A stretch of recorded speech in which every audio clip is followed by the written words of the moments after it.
we get into the main story, I figured we'd talk a little bit about some of the latest gaming news or what we've been playing recently. So before we started, Danny, we talked about the whole thing with Insomniac. Yeah, that's incredibly unfortunate. For anyone who doesn't know, a hacker group hacked Insomniac or DDoSed them and took over a terabyte of data. I think it was like some 1.3 million files. And I'm not going to talk about... When was this? Yeah. Today? They confirmed it yesterday, or like early this morning, like late last night, somewhere in that area. I woke up to it. But, just because I don't want to talk about all the stuff that was... like details about what was leaked, but essentially the worst part of it was a lot of personal stuff like employee social security numbers, addresses, passport information, tax information, things like that. On top of that, there was a lot of leaks related to the Wolverine game. Basically the roadmap for the next 10 years of content that Insomniac's going to be working on. Sony information like sales numbers and figures, things like that. Oh, geez. I guess this group decided to do like an article or something. They were like, hey, they have to pay us $2 million or we're going to leak everything. And Insomniac and Sony do not negotiate with terrorists. And so it went online. So very unfortunate and very sad. So it wasn't just a data leak of games; it was actual like social security numbers and employees and stuff. A lot of employee information. Wow. Yeah. So that was probably the biggest thing that's happened this week that I can think of. That's incredibly heartbreaking. Gotcha. Yeah. Dude, obviously outside of just like the the personal stuff, like just to have like all. I mean, obviously, it's happened to like so many different studios at this Sony point. in particular. This has to be. Yeah, they've been really targeted. Yeah, they've been hacked a few times, huh? Yeah, Sony-related things. Never forget the great PlayStation Network outage of 2010. Yeah. Mm-hmm. I was all right with that though. I spent a lot of time time playing single-player games, so I got to catch up on a lot of stuff. Played Uncharted 2 like 10 times. Yeah. It was great. No one's called me the N-word in the last few days. This is nice. No one's fucked my mother. No one fucked my mom. Damn. Not a single mom has been fucked. It's been beautiful. Jesus. Did they? So the servers for PS2 I know shut down a while ago. Are PS3 still going? Mm-hmm. Okay. Oh wait, really? For some Wait, the games, servers for, I believe for wait, some games, I believe. Yes. PS2? No, PS3. PS2 has been PS3, down right. for a while. Or I think PS2 might still be open for maybe like the last FIFA game that released, because I know it's really popular in like I think it's Brazil. Like that was like one of the last PS2 games that released. So like I think their stuff was still going on. You got like 10 people that are just holding on. 10 Brazilian guys just cannot let like go. It's like those guys who played who left their Xbox original Xboxes on for Halo 2, and like they refused to turn them off, and so it was like they shut everything down except for that one game. Yeah. Wow. But yeah, just like no effort to keep these servers up. Like it's like No. it's like why not at this point? Yeah. Even if you only got like a few Brazilian dudes playing it, just like let them have fun, man. You know, guys, I wanted to discuss. So it's not video game related, but I thought it was kind of cool to discuss about the one dude from Marvel, Jonathan Majors, being released as Kang for good reason. But like the state of the Marvel universe right now, I think. So in 2024, the only Marvel movies coming out is Deadpool. That's what I read. I don't know if that's really true or not. But I mean, for me, I haven't. I mean, I watched like in terms of the shows, I watched the Scarlet Witch one. What was it called? WandaVision. Yep. I watched a little bit of the one with Bucky and the other dude who's gonna Captain America. What? Forgetting all their names because that's what the show was called. Bucky and the other dude. The other dude, because I don't know like Falcon. I forgot his actual Falcon name. Winter Soldier. Falcon. Sam Winter Soldier, Wilson. yeah. It's just because essentially buddy cop. I've been so like out of it with the Marvel Universe. I'm forgetting character names, and I know this is kind of something everyone's talked about, but after Endgame, I just find it very hard to really care. And I thought, I personally kind of checked out myself. yeah, and I thought like the last movie I saw in theaters was the Doctor Strange one, Multiverse of Madness, and I thought it was very mid. I didn't think it was that great. I thought the first one was better, and then Spider Man was I feel like that one was good, but just for nostalgia reasons. That one didn't really count, though. I feel like it was like kind of its Yeah, own thing. it was kind of its own thing. So it's like, what do you guys think about where Marvel's heading? Nowhere good. They need to take a nowhere break. I mean, I hope Kevin Feige sticks to what he states he wants to do, which is, quality over quantity, slow down, do like small releases, kind of make it like, an actual event, instead of releasing 4 every year, maybe scale it down to maybe 1 or 2 a year at most, and just cut down on a lot of shit. I mean, I've watched everything that Marvel's done except for, I think, the Eternals and Black Widow, I think. And they just, from what I recall reading, is that a big portion of like Phase 5 was supposed to be built around T'Challa and the Black Panther. But of course, with what happened to Chadwick Boseman, they had to kind of scrap all that. Which is why this one kind of... Not... Yeah. And basically, because of all of that, they just had... they decided to just keep just kind of winging it instead of like with, the Infinity Saga. Everything was calculated, everything was planned, everything kind of built up naturally until you got the amazing conclusion that Endgame was, which I know people debate if that's, it was amazing or not. But I think it stuck the landing, especially after 10 years of build up. I thought it was excellent. But with this one, it's just kind of like all over the place. Like they're basically... they haven't even done anything to kind of like, they just now started to get into like, bringing in the X-Men essentially. I hope Deadpool is, I think Deadpool's kind of an anomaly too. Just any of the Fox or Sony IPs, just because, they're brand new and, Yeah, I feel like they have not. I mean, they prepared very well up to Endgame, but then after that, they were like, "Oh shit, should we keep going with this? Okay, multiverse now." That's what happens when you like come to your natural conclusion of your story, and then keep going. Like it's just like with Star Wars, right? Like the story ended, so what do? You just reboot A New Hope. You do a bunch of dumb shit without a plan, and that's basically what the Phase 4 and Phase 5 Marvels are. Literally is without a plan. So I feel like maybe they could have planned a little bit better for this. I mean, but... Well, I mean, the fact that their biggest moneymaker was passed away, sadly, was kind of like the biggest, like, well, shit. Now what are we going to do? You talking about Iron Man?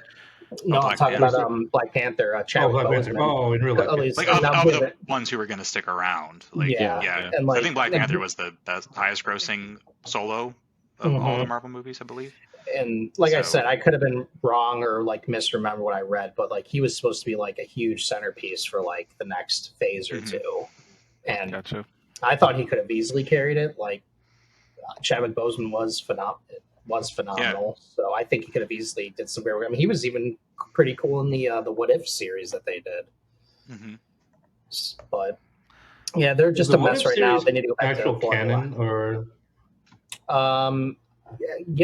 it basically is. Well, multiverse stuff, like, it's kind of one of those things where it's like the guy basically watches over everything, the Watcher, and he's like, hey, here's a timeline where this happens. Here's a timeline where there's Marvel zombies. Here's a timeline where T'Challa becomes Star-Lord, stuff like that. So, I mean, I think it's technically canon, but it's not part of the sacred timeline, which is the Infinity Saga and now into Phase 5, which...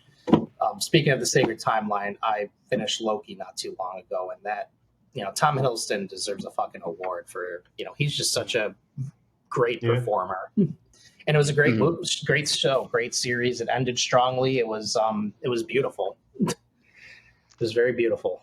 I hate to say it, I still haven't seen. I've only seen one episode of Loki. It would seem really cool, but that's all I've gotten so far.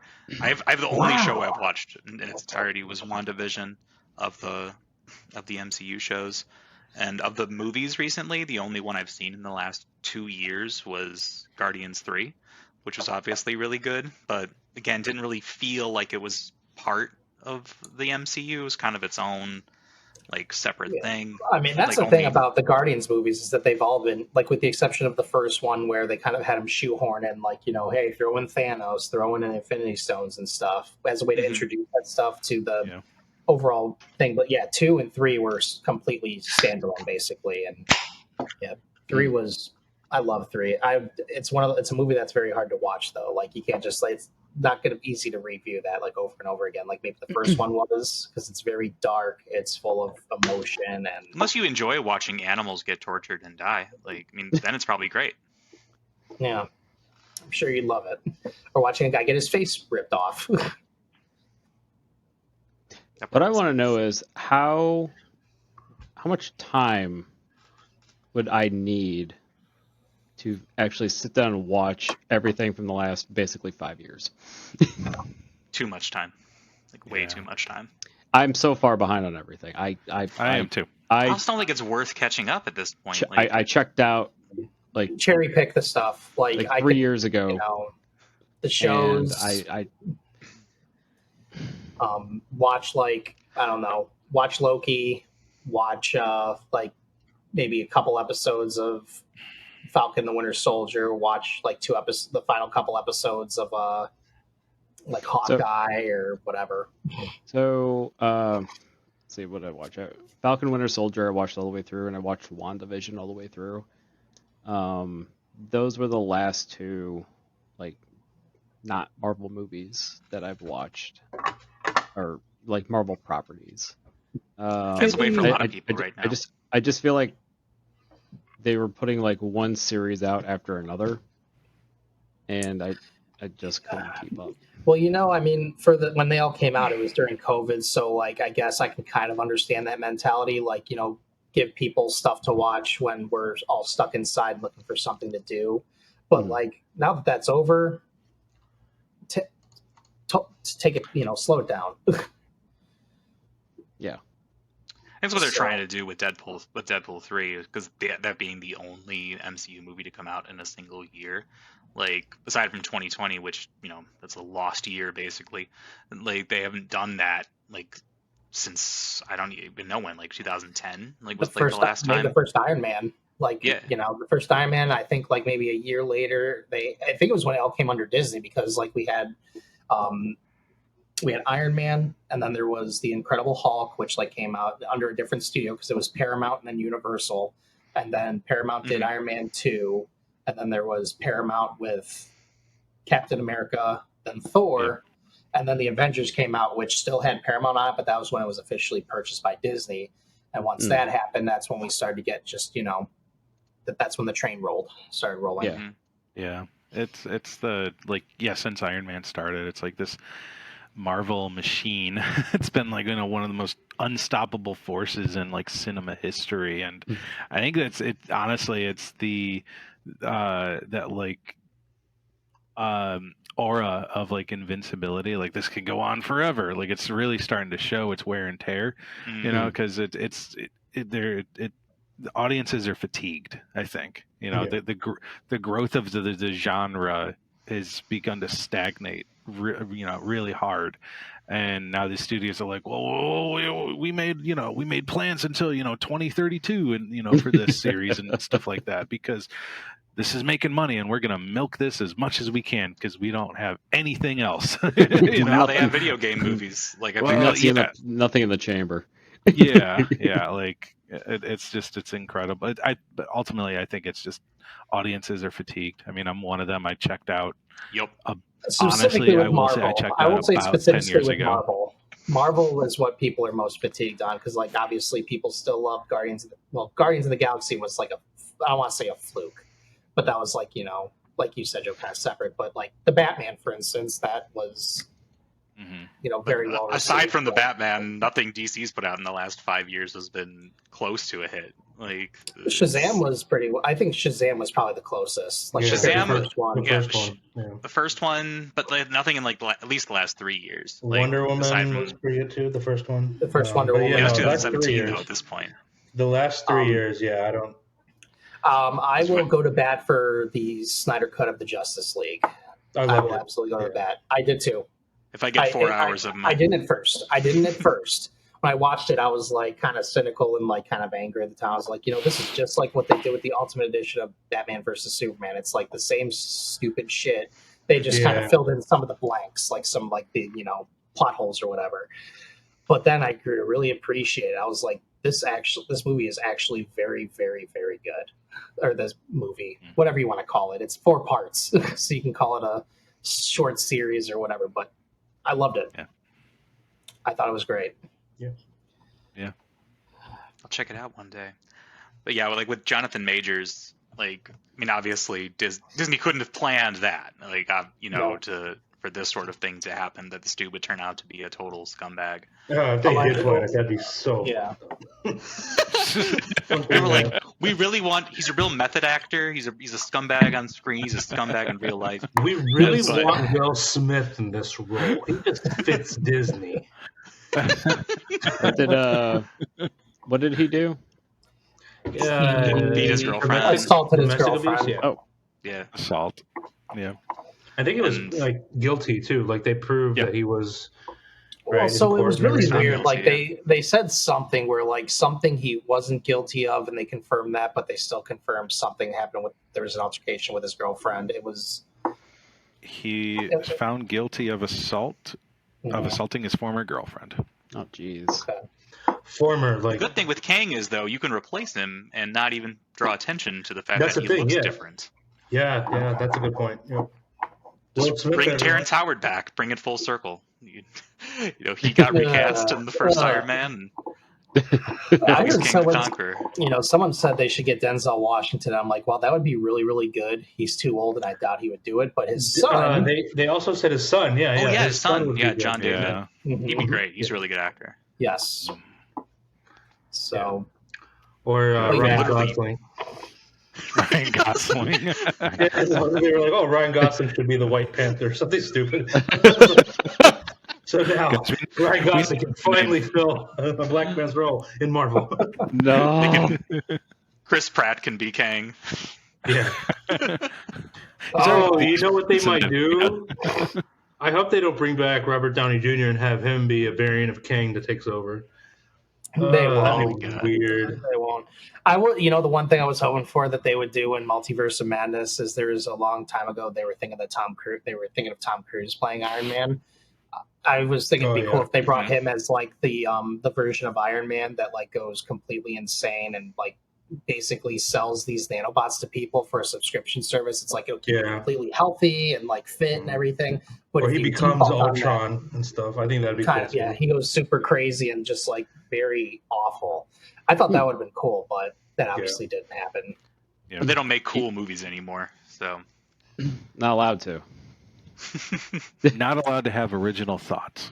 Hey, I watched Oppenheimer. That was not original because it's based on a book, but still. Oh, Oppenheimer's my favorite Marvel movie. Say again. What was that? You don't remember it? No, I don't remember this. When was this in history? I don't remember it. No. Who was Oppenheimer? Yeah, I don't know. No, but was some dude. Well, you see. What a weird name. Yeah, I'll probably see the Deadpool 3 because I would like to see Hugh Jackman again. Yeah. Even though his story ended perfectly in Logan, but this is obviously not going to be like serious take on it. That was the first thing they came out and talked about. They're like, we're leaving that as it is. Like, it's not going to impact how Logan ended. So I'm like, okay, fine. I trust you, Sean. Is this the same? Yeah, is this the same Wolverine like from Logan, or is he going to be a variant? I believe he's going to be Wolverine from a different. They haven't specified. It sounds like he's going to be a variant, though. But it's hard to say. It could be, maybe it'll be one of those things where they'll take him and like from before Logan happens, and then he'll get dropped back in right before Logan happens. Who knows? I don't know. I'm not going to watch anything for it. I watched them reveal that Hugh Jackman's coming back, and I was like, that's all I need to hear. You sold me, Ryan. You sold me. And the fact that Take my he's money. wearing the classic Wolverine outfit. Yeah. Did you? Oh, Speaking he's gonna of, be wearing that. fun fact: the reason that he's wearing sleeves and not like the kind of tank top that he usually wears is because Hugh Jackman's got a sensitivity. He's had skin lesions removed and stuff for like skin cancer and stuff like that. So they actually did that so he's not as exposed to the sun when they're filming on location. Oh, that's cool. Yeah. Nice Disney thought. actually caring about somebody. Well, he makes them a lot of money, so He did make that Amazing what money. happens when you actually take care of people. they're We won't protecting expose you their. to harmful radiation. We are a benevolent corporation. Some of you may get skin cancer, others may not. It's a sacrifice I'm willing Some to of make. you may die, but that is a sacrifice I am willing to make. Yeah. You guys playing anything new this week? I picked up God of War for $10 because I had never played the 2018 one. Actually, You're in for a fucking treat, sir. That's You're in for a a treat. fantastic game. so I got it right here. Ooh. Hell And yeah. I just got past the part where we're on our way to the mountain where I just beat up the stranger. I think I broke his neck too. Or Thanos, or not Thanos. Sorry, I got Marvel on my mind. Balder. Kratos. So yeah, I'm really excited about this. I'm excited for you to play it. Yeah, I'm excited, Yeah. man. That That's just- that was probably the best game I played last generation. Like in Nice. terms of the PlayStation specifically, obviously, Breath of the Mhm. Wild is like probably Nintendo's best and everything for me. Mhm. But anyway, yeah, God of War's up there. yes. For a game that they revamped combat wise, like it's so different from the original trilogy. I think it just works so well. And then just bringing over Kratos into this new like Norse mythology, I think he just the way they spun the story to make it fit was beautiful. And I love Cory the Barlow's sound. a genius. I love the soundtrack. Whenever they like make when they discuss anything about Kratos' past or his Greek godhood and stuff, there's like a little subtle music that plays. It's like a little violin or cello Like from the old games. from the old ones. Oh, it's so beautiful. I'm like, oh, play it again. I mean, I still get Sweet. goosebumps when I go back and watch the E3 reveal where they have the orchestra and the choir singing like the main theme for God of War, and then it just opens up right into the gameplay, and they still play the music. And so I was like, that was probably one of the most beautiful fucking things I've ever seen Sweet. in my life. Aw. Yeah, It's kind of funny. Oh, I'm sorry. Go ahead, Blake. No, go ahead, go. I was saying it's funny because I just started playing the new DLC, the free expansion for Ragnarok, which is like the new roguelite mode, and it's phenomenal. Like the fact that it was free and it's just so well done. Like I won't spoil much because there actually is story to it. Which is even better. Oh wow. Yeah, and like it's just amazing that it was just something they just dropped for free. Like I mean, Ragnarok's already probably my favorite AAA game of this generation so far, and so getting a chance to go back and play it again, of course, going to take that. I was just kind of expecting it to be a fun kind of arena sort of thing, but no, they put a lot of work into it. It's basically God of War mixed with Hades, which is another one of my favorite games in the last few years. And it just works like amazingly well. And I won't talk too much about it because I haven't finished it yet. But I started playing Alan Wake 1 just recently. I got it on sale for $10, the remastered version. Good and it's really cool stuff. so far. Like it holds up. It holds up pretty well. And R.I.P. James McCaffrey, is that his name? Yeah. Whatever. That was heartbreaking. For those who don't know, James McCaffrey started his voice work at Remedy with Max Payne through all three games. He plays Thomas Zane in Alex Casey in the Alan Wake series, and he played Director Trench in Control. A big Remedy voice actor. Yes, and beautiful, beautiful voice. Like it. No. Is it very quickly back to the God of War? Yeah. the DLC that was just released. Is it true that it's longer than the Call of Duty campaign as well? It probably Like, is. Okay. I've played it for like at least 3 hours at this point. Oh yeah, and yeah. You Oh, already wow. passed it. Yeah, you already passed it. I don't think I'm like that close to being done. Like I've been kind of hitting a wall at a certain point, but like I'm, it's obviously one of those games like once you like fail a run, you're just like one more time. Just I did hear that Okay. like even the developers of it haven't beaten it on the hardest difficulty. I believe that Where- because I'm playing on like the slightly higher than normal difficulty, and like it's certainly already hard at this point. So like the fact that the developers are struggling with the hardest one, God, I don't even. Yeah, it took me Jeez. probably Try that, 3 probably. hours of straight trying to beat the Valkyrie Queen in the first game on normal mode. Mhm. 2.5 hours, 3 hours of just getting my ass beat over and over I could again. never My fingers do it. rubber I had to raw. drop the difficulty down for that. I think I did that too. I just wanted to get it over with, and I'm Yeah, just that- like, Wow. That give and me baby mode, whatever the lowest difficulty was. yeah, I didn't put it on easy. I had it on like a harder difficulty. So I think I dropped it down to like normal or something. And I dropped it down I'm to playing normal in mode. super. Yeah. I'm playing in super easy mode because I don't want to be frustrated That's that much. okay. That's okay. It's You just want to get the sometimes it's story good the for first story. time, Yeah. Yeah. go back, So where in the timeline does the DLC take place? after It's Ragnarok. After So Pretty shortly after. so it. is it after the end credits? I haven't played. I haven't beaten the game I yet. haven't played it yet. Please. Sorry. Oh don't no, get me. it's not gonna spoil We're not anything, but spoiling yeah, anything. Yeah, that's why I'm definitely dancing. after the That's why end I'm dancing credits. around. That's why I'm dancing around it. Okay. Mhm. Oh, I thought you Yeah. slid right into it. That's why. Finish Ragnarok. No. Okay. It even warns you before you play it. It's like if you haven't like finished, Ragnarok, don't don't play fuck with this yet. this. Okay. Because there's Gotcha. it's like immediately like starts with like spoilers for the very end of Ragnarok. And If you it's haven't pretty beaten key to- Ragnarok, you're Because I was wondering if like certain characters four, would be there now. two. Kratos kills Thanos with the Infinity Gauntlet. Speaking Yeah, of, right. I guess there's an Easter egg in the first game where you can actually get the Infinity Gauntlet. Joe, what were In you saying 2018? about Yeah, Ragnarok? Fraser, you were saying? So I was just wondering where the DLC fell within the timeline because After. I didn't know if like certain characters were still there or not. Well, I won't spoil like who's there or anything because I don't want Okay. the experience Okay. to be ruined. But see, you But yeah, scared off Blake. Blake's leaving now. no, not gonna get into spoilers or anything. It's really good if you have Ragnarok and you've beaten it. It's free. There's literally no reason not to play it unless you really just don't like roguelikes or roguelites in this case. Okay. But if you're a fan of that genre and you're just a fan of the base game, it's phenomenal. So, It's you like, said But seriously- roguelites? What is that? it's like a game where it's like mostly procedurally generated.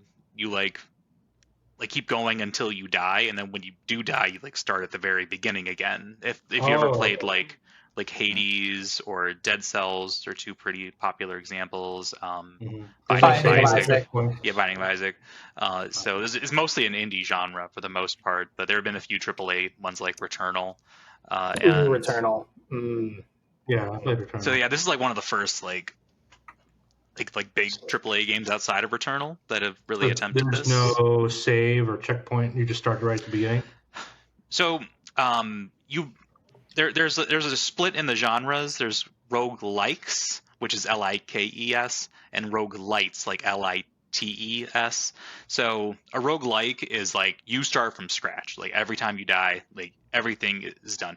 A roguelite, certain things carry over. Like there are like certain collectibles you get like in your runs that you can like use to like permanently upgrade your stats, like your strength, and in the God of War's case, your health and everything like that, just to make the subsequent runs a little easier. And that's like what Hades is a roguelite. So, and that's basically what this is. There are very few pure roguelikes anymore. Basically, any of the mainstream ones are roguelites at this point. But yeah, it's a polarizing genre because a lot of people just don't like doing essentially what sometimes feels like the same things over and over again. But each run you do is a little different, so it kind of makes it so it doesn't feel so repetitive, and that's really what the Ragnarok DLC is. Raj, you played the first game, right? Did you complete it? The first God of War, like the one Blake's playing. Mm-hmm. Yeah, I beat it. Okay, so And it's Ragnarok? basically like Not Ragnarok yet. I haven't beaten Okay. that yet. Yeah. So in God of War 1, there's that one particular realm where you basically go into that like maze basically, and it constantly changes, and like there's different rooms and enemy variations. That's kind of roguelite, basically. Where like it's covered in gas or like that mist or that poison mist, and you have to keep just going back through until you get everything. That's kind of roguelite. That's roguelite. I think. Oh, okay. Yeah, kind of like a miniature roguelite. Okay. I mean, sounds fun. I'll get it after I beat Ragnarok. Whenever. Oh, for sure. Do that first. Ragnarok. Yeah, I can watch Thor Ragnarok for this. Well, so it's funny you say that because Iron Man snaps his fingers, Thanos turns to dust. He ends up in Ragnarok. Oh. I thought it was weird too. Yeah, weird. I'm like playing Ragnarok. I'm like, where the heck is Thor? Where's Chris Hemsworth? Yeah, Chris Hemsworth. Yeah, where is this Chris Thor? Hemsworth? Is much fatter, even than Fat Thor from Endgame. No, you have to play the new Mortal Kombat game, and Kratos like shows back up, and then he like tells some stuff. Then you can play the other game. All right. You either play the new Mortal Kombat before you can watch the Marvels, before you can go back and watch the Eternals, and then you have to go back and play. Make sure you read the books first. Otherwise, you won't understand like a quarter. You won't understand shit. Yeah. Books. I read that stuff via Telegraph. I had to deduct Morse code in order to get the full story. Real talk though, is Mortal Kombat a book series too? Do they make like the story in a book, or is it just a fighting books game? Of everything? Yeah, it's just a book you open up and just get punched in the face. Fatality. It's just like you just open it up. Finish him. Like what? Oh shit! Decapitated. Quan Chi or Shinnok your ass, or Quan Chi your ass to the underworld. So yeah, Blake, God of War is a great game. I think you'll like it. Sweet. Have fun. That's Keep awesome. Playing it and then play Ragnarok. Did you play the original 3, Blake? Yeah, I played the original 3, and actually was watching some like old footage of people playing the older games, and just how much it looks like an early, the mid 2000s game, with all of the artwork and stuff. Like, I mean, it's a hack and slash game, which is fine, but it's just it reminded me so much of like a variant or whatever of like Dynasty Warriors. Yeah, that's like looking back on it, that's what it reminded me of. But yeah, I did play the first 3. I enjoyed it very much, and I always know the Kratos, shouting out like Ares, that classic line. So Zeus, your son has returned. I'd have a full discussion on those games. Yeah, we could. Oh, definitely love it. And then the mythology behind it. Yeah, the actual mythology is cool. But so I kind of wanted to talk about, Grand Theft Auto. Segue into this. We got a Kratos, so GTA. Yeah, it's the same thing, right? Kratos. Give me your vehicle. They both have kind of that edgy, early to mid 2000s. So, have you guys all beaten GTA 5? Yeah. No, I know it happens, but I've never beaten it. Yeah, I've never beaten it, but I don't mind being spoiled because I mean it's been so many years now. If we spoil it for you, you will forget what happens in like an hour, because I've beaten this game 3 times, and I had to Google what happens in this game before we recorded today. So GTA 5. The most financially successful entertainment product of all time. Milked for 10 years. Yeah, milked for 10 years and counting. Re-released. We had a trailer for GTA 6 that basically told us to wait another year after waiting 10 years. Until they tell us to wait for another year. Mm-hmm. Yeah. expected delays, and yeah, GTA 5, and I always there. Yeah, There he is. Hey. wait, I it got this came one out. at midnight when So it it came originally out. came out for PS3, or I thought it was Mhm. PS4. No, Oh, it came out. PS3, It came PS, out for and PS3. X360. They re-released it Jeez. like less than a year later, or like exactly a year later on the PS4. Yep, Oh Yep. my gosh, I totally forgot about that. Okay. they were doing 3 that shit. generations. Yeah, let Wow. me. I can go get it. We're back. The amount of time, Because that's passed between Wow. 5 and soon to be 6, like Mhm. all the other GTA's like came out like in that time frame from 3 to 5, like all Wow. 5 of those games, and that and also also even includes some of Red the Dead, yeah, Red Dead, Red Dead. the PSP Undead games Nightmares. like Yeah, Liberty City Stories and Vice City Stories, the Oh G, yeah, there it is. the China Oh, yeah. Wars one, Chinatown. Right there. Mhm. yeah. Nice, So Joe. then, when they remade it for PS4, was it just a graphics update? Like the They released like PS5 the update first version? person mode that Yep, Yep. was they like had really first First good, person. and heists, which I I don't think believe. anyone ever plays in. But yeah, GTA 5 is a game that it's obviously the most successful Grand Theft Auto by far, most successful video game ever, basically. And it just kind of baffles me that this is the one that so many people latched onto. Like, obviously, I know Yeah. that GTA Online had a big reason for that, Have you The guys? but Have biggest. any of you played the GTA Online? I've never played it. I've Have you never guys played played Yes, it. it? Me either. Never. I have. So what's I with the was role playing thing? Is it really you can play any character, or I mean, because I see that on so YouTube a lot, and some of them are pretty entertaining. so I didn't play that much into it. I played on the PS3 when it first launched, and it was completely broken. And then I played a decent chunk. I played a little bit in its starting days on PS4. I didn't get to play it a lot. I do remember playing a lot during Halloween though, because they had a very very cool multiplayer mode called Slasher, where you're basically in a pitch black building and there's like 10 of you or something, and one of them is like basically the psycho murderer who has a shotgun, and the rest of you just have your nothing. You don't really have anything that I remember. You just had to try to knock him out with your hands or just stay alive until the end.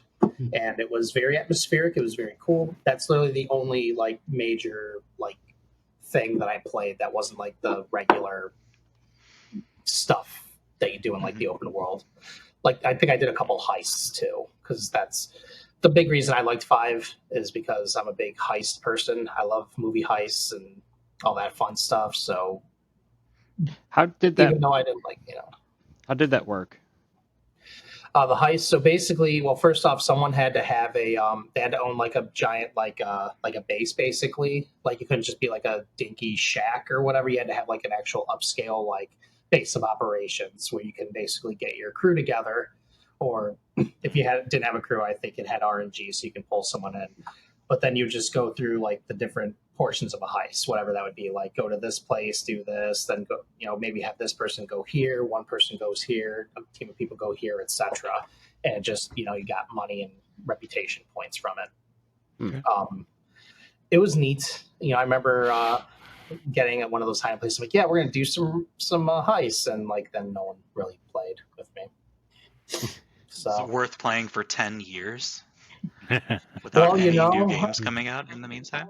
Good with question. all the stuff I've seen they add, like all the content that they've added, like all just the batshit insane stuff, like flying cars and like all the different modes that they've added, the customization options, I can definitely see why it's been this big for 10 years. Like it's basically Yeah, I mean, it's a live service, but not a lot compared to like other live services. Basically, it's just like here's a bunch of crazy stuff you can buy and do in the game. Like they have a whole casino in the game for one. They have like a whole like finance system in the game too, like with stocks and everything else you can mess with. It's insane the amount of content that's that game. To be honest, This is as of December 4th of this year. GTA 5 has made an estimated $7.7 billion over the last decade. Jesus Christ. 7.7. Ay, ay, ay. You say Well, you billion? can understand why they didn't Bill. make a new game. Billion Like, it makes sense. with a B. Aside from Red Dead 2, Billion.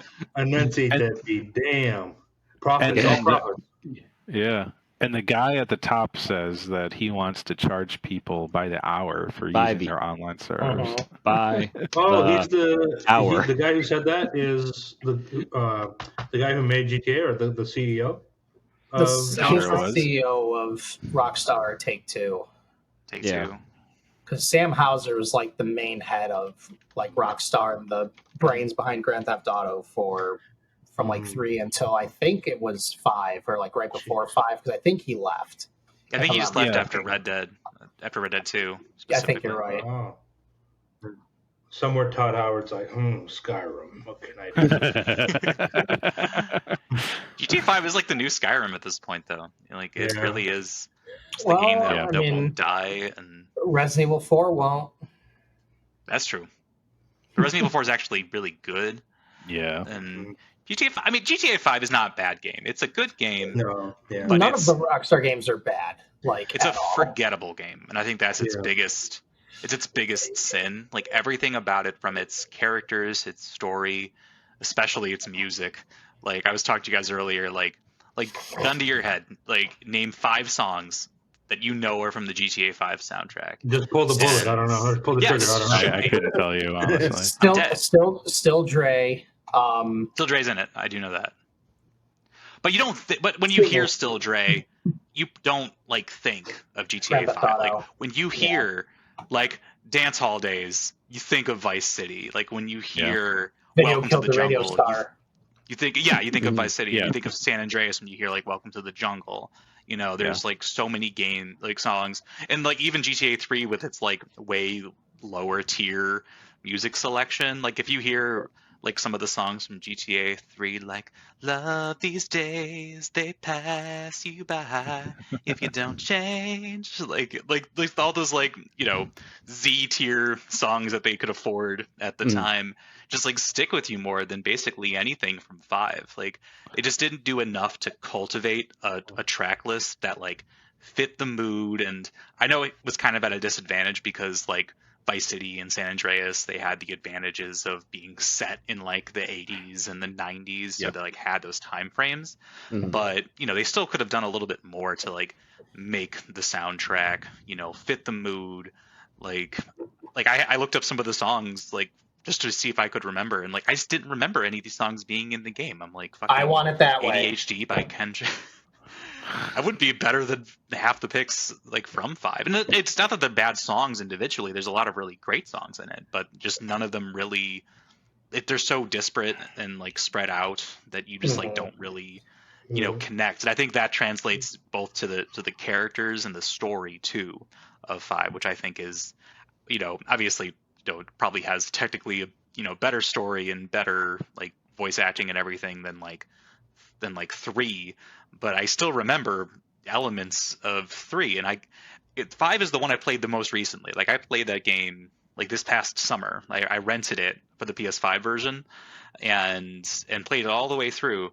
And same thing, gun to my head, asked me to name who were the villains of GTA 5, and I'm like, I don't fucking know. Like I think there was a guy named Steve. Like that's about it. There's definitely a guy in a trunk. Yeah.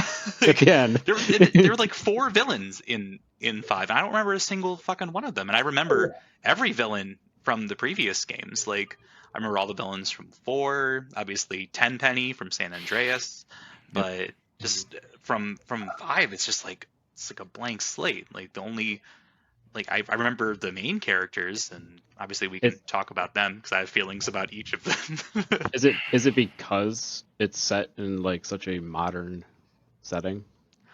I don't think that's necessarily the problem, because obviously 4 and 3 were both like a contemporary setting, and obviously now it's like I know, but those were like well, yeah.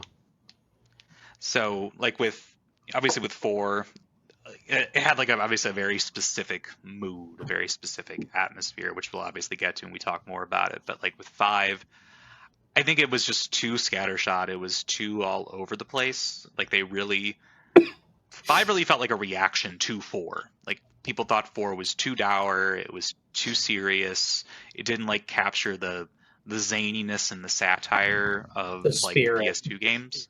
Yeah, and so they really like doubled down on that in 5, and it just didn't feel authentic, because with 4 and with Red Dead, like Rockstar really seemed to want to move in a more mature and more, you know, like still like having some elements of satire and humor in there, but you know, tell more mature stories, tell darker stories.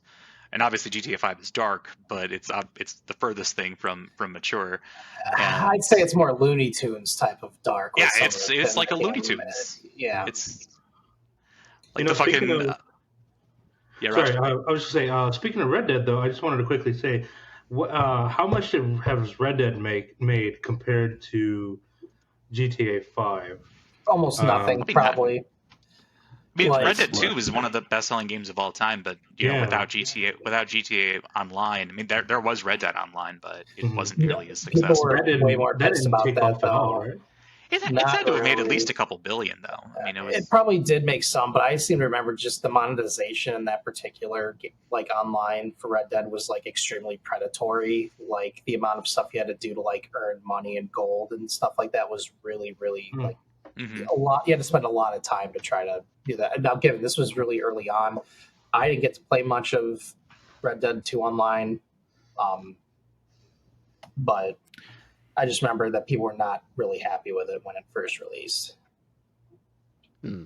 Mhm. And then Even Joe, what were you GTA saying Online before ADD kicked in and was like, "Oh, what about Red Dead?" But what were you saying, Joe?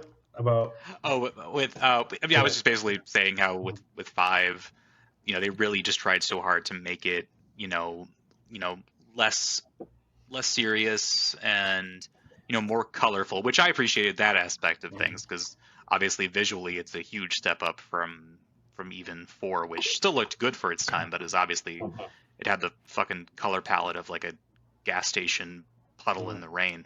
But like right. but like 5 obviously looks like it's actually in a colorful place, and it makes sense because it's LA versus New York. But it's just like, and especially with the 3 character system, which was obviously pretty revolutionary at the time, but it was the first game Yeah. to not the first game to do that in general, but the first of the GTA series. But I think that really took away from the characters, because Yeah. with Michael, Trevor, and Franklin, like they all range from like okay and forgettable to completely fucking despicable. And if you guys want to talk about like the individual characters, I starting think the with the most memorable, I think, at least in media, is Trevor.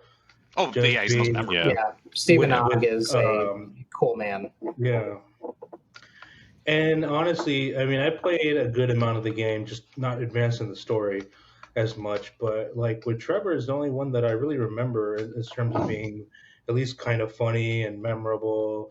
I mean, Michael, and gosh, was it? I can't remember the name of the other guy. Franklin. Franklin. Michael and Franklin. It's like I can't remember too much besides the scene with, "Hey, can whatever come up in your crib?" Besides that, I don't remember many Franklin scenes. Michael is just worse Tommy Vercetti, and Franklin is just worse CJ. Like that's I kind of basically like that about. That is really true. Yeah, I That's a kind of good like point. that about Michael, though. He was a little like, I don't want to say he's more sympathetic because he's a piece of shit, but like I still love Michael. I love playing as him. He's like he's probably my basically favorite of the characters, but he's still a prick. I wish like he was more fleshed out, because he's the only one that actually has like a character arc. Like, because Franklin, he's just a fucking blank. He's rags to riches. Plank of wood. Like this dude. Yeah. No character He's rags to development. riches. That's the story.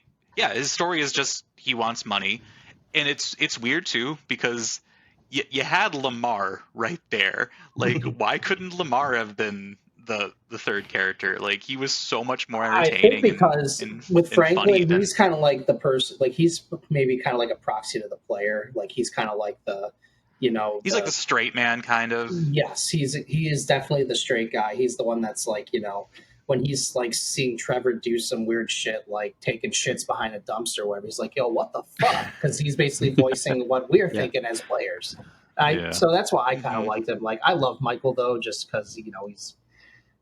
I don't want to say he's lovable because he, like I said before, he's a prick. But at the same time, like he's still kind of a family man. He just goes about doing everything in kind of the wrong way, and he's got anger issues and Yeah. what have you. But I don't know. I definitely remember the story a little. I remember it a lot more. I picked it up, I think, maybe a couple months ago, and I was messing with it because I Mhm. got it on the PS5 because they had it for like that $10 or whatever to upgrade. I was like, yeah, sure, why not? And I don't know. I like the heist structure. I love the heists. Those are fun, very thematic. Mhm. I'll never forget Mike's line that he says, where he's like, "You forget 1,000 things every day, pal. Make sure this is one of them." When he his Yep. his bank robbery, machismo line from like the movies, because that's his big thing. He loves movies and everything. He remembers the old days, but like with 5, and this is the part where I'm going to say that I don't like it as much as like either 4 or like any of the other ones, is because Rockstar's game design has kind of reached its peak at this point and it's gotten way too bloated. It's gotten way too linear and just littered with busy work and just garbage. Like the whole go to this NPC, watch a So cutscene, peak as in drive storyline or just gameplay? What do in you mean? general. I like It has both. the best gameplay, but the worst mission structure. Like aside from the Yes. heists, which are pretty fun, but they're roller coaster rides basically. Like there's very little room. Like obviously you get to pick like who goes on what, but the only thing that really changes is like if you get like the wrong motorcycle driver, like one of them just like fucking crashes and dies and maybe Yeah. gets caught, but it doesn't really negatively affect you too much. It just takes away from your cut. Yeah. Whereas like which is funny because then you have, we'll come to it later, but you have like GTA 3, which has obviously the worst gameplay of the whole series, but in my opinion, the most fun and open-ended mission structure, like where you could It's just like do organic. whatever the fuck you wanted. It's more organic feeling in terms of just everything Yeah. about it. Like there's organic moments in like, GTA 5 where like you'll be doing something and all of a sudden you can choose to like, like someone will, like a guy will rob a little old lady and then, run away on a bike. And what I'm saying this because it happened to me, but I ran up to the guy and I like smashed into his bike with the car and he started to run away. So I just took out a silenced pistol, shot him in the back, grabbed the money, got in my car, and drove back and gave the money to the old lady. So like, there's some stuff like that in GTA 5, but as far as like compared to 3, Vice City, San Andreas, like it's not a pure sandbox anymore. It's like the going to a mission, like going to an NPC to get a mission, having to watch a cutscene, then drive somewhere and listen to more bullshit, and then getting to somewhere else, have another cutscene, and then have like a shootout or something stupid, and then just that whole like that's all it is in GTA 5, like almost all the time.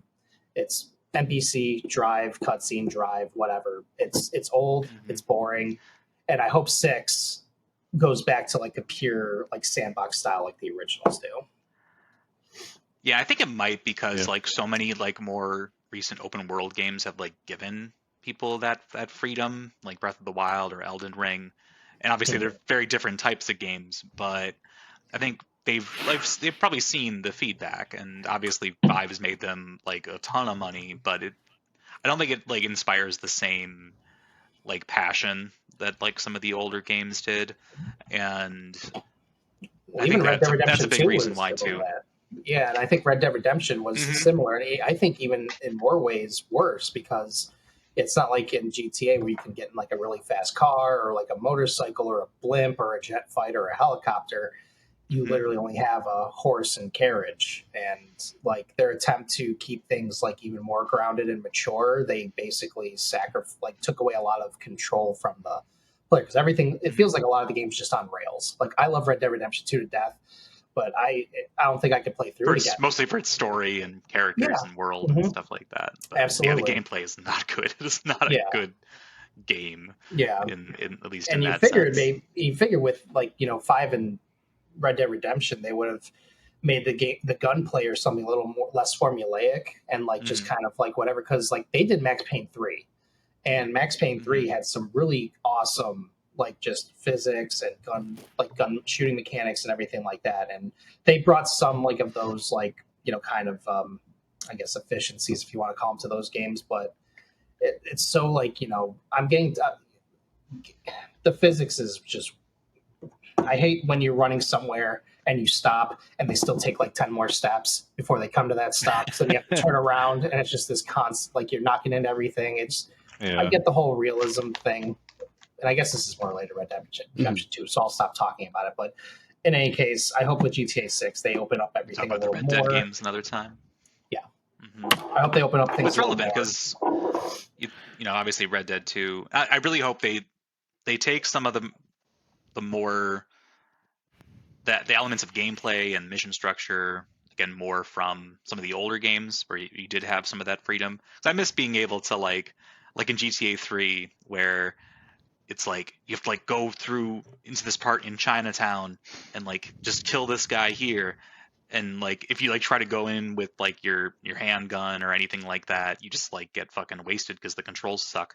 But then if you just pull out your sniper rifle and aim it from the sidewalk, like it's over and just mission passed, $10,000. Make a car bomb at 8 Balls, drive it to the location, park it there, run away, and as soon as the guy walks out, just blow up the car. And there's a lot more diversity and just a lot more just options. You had more options. It was more open. But then I also hope they take because it was funny because 5 is like an anomaly like story wise from like almost all of Rockstar's games since 4 came out, because like 4 serious story with it's a lot more human and obviously had a lot more emotional moments.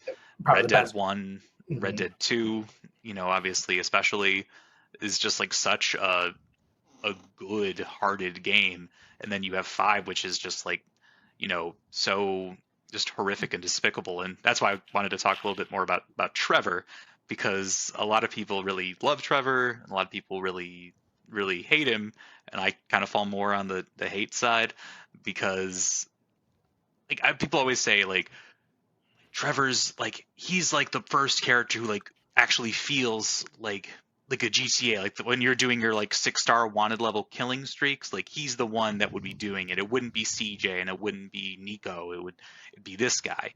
And I'm just like, because like I never imagined when I was doing those things that was CJ doing it or it was Nico doing it. Like I was able, even when I was like 14 years old playing these games, I was able to separate those two.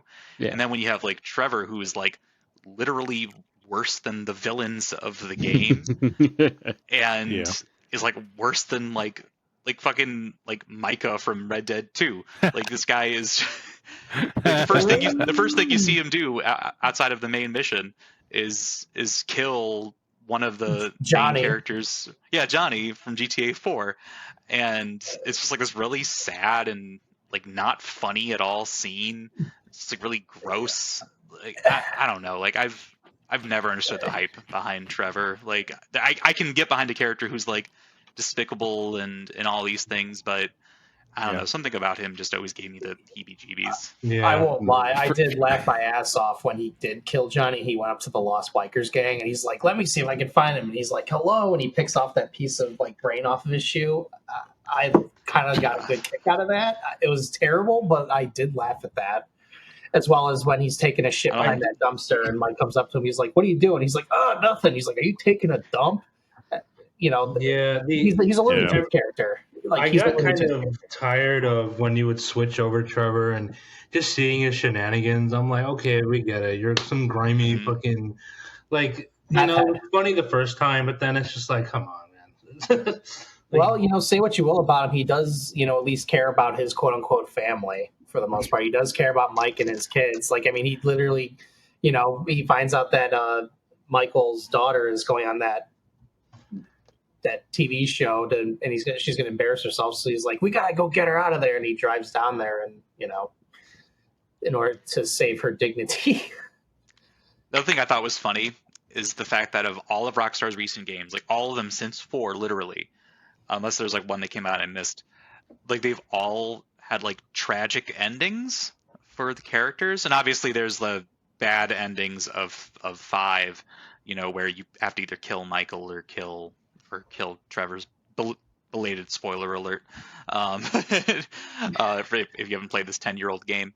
But like the true ending of that game, they kill the villains, they all get away, and I just think it's funny that like Rockstar's least likable group of heroes and protagonists like get the happiest ending, like of all of them.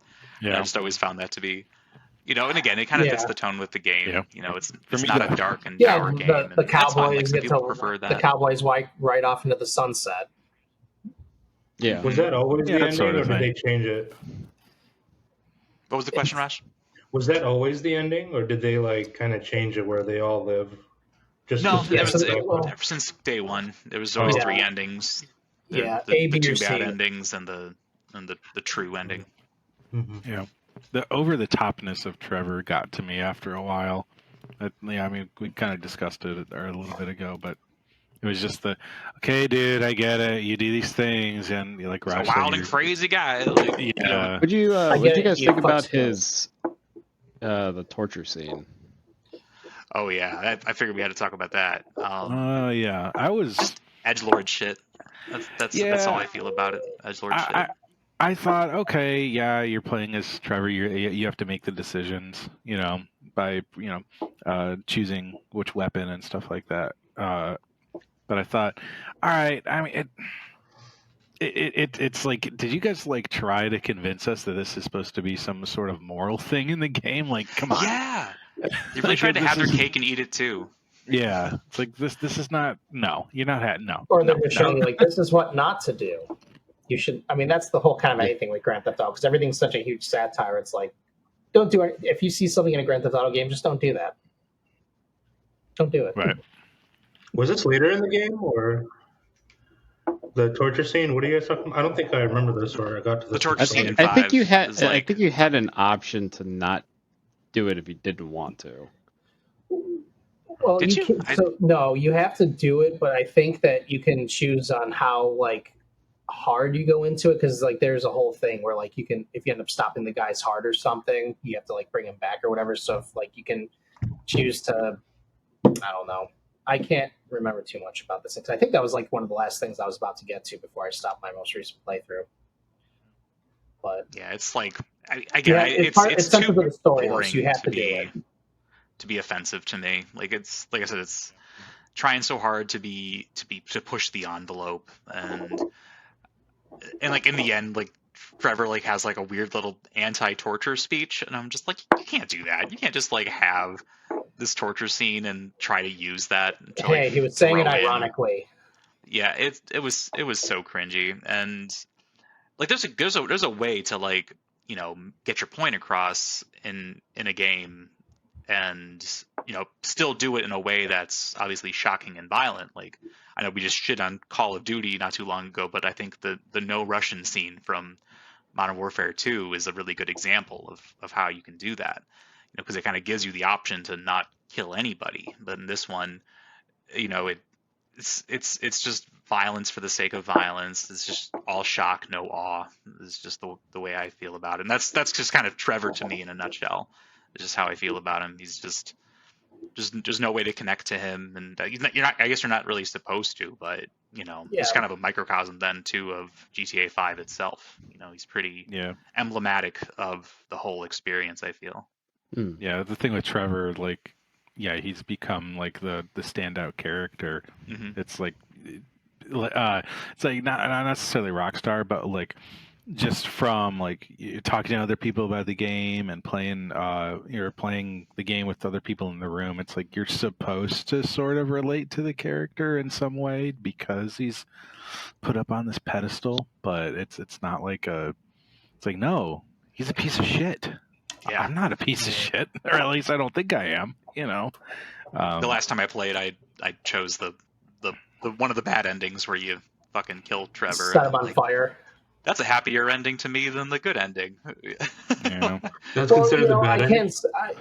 Yeah, that or killing Michael are the bad endings. But like at the same time, it feels like they were so like because it just feels like very out of character for Franklin, especially with all he's gone through. I mean, even like Trevor has still had Franklin's back, and like over the Yeah. course of the game. The same thing with Michael. So like, no matter what Franklin, like if Franklin chooses anything but option C, where it's like he goes up to these two men who have, you know, basically carried him into, you know, gangsterhood, you know, from rags to riches, and like just turn around and be like, okay, I'm just gonna murder one of you. It was very out of character. So while I do agree that yes, it probably is more satisfying to murder Trevor because he's such a piece of shit and everything, I still think Yeah. that from storytelling perspective, the only option that works is when they all three of them get to like basically turn the actual guy who's being basically fucking with all three of them and whatever. But I don't even remember who that guy is. Like, I beat this game like 5 months ago, and like I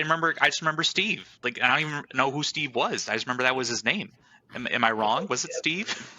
I think it, and honestly, I think it was. Well, no, or was Steve the guy, the DEA informant that Michael was working with?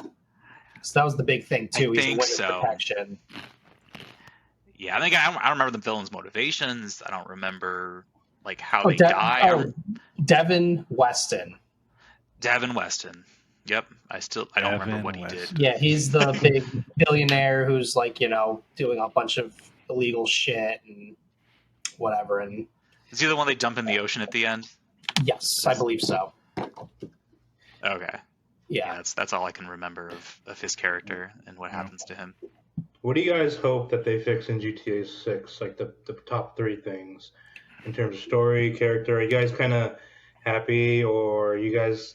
I mean, how do you feel that they're still sticking to the two character? Oh, you know, more than one character. The two characters swapping between the two, and stuff. And I mean, what do you guys hope GTA 6 has that GTA 5 really annoyed you the most? You know, that the mission structure and the making it more of an open, organic world with a mission structure that's based on player driven. Everything should be player driven in 6 compared like it was in the original games.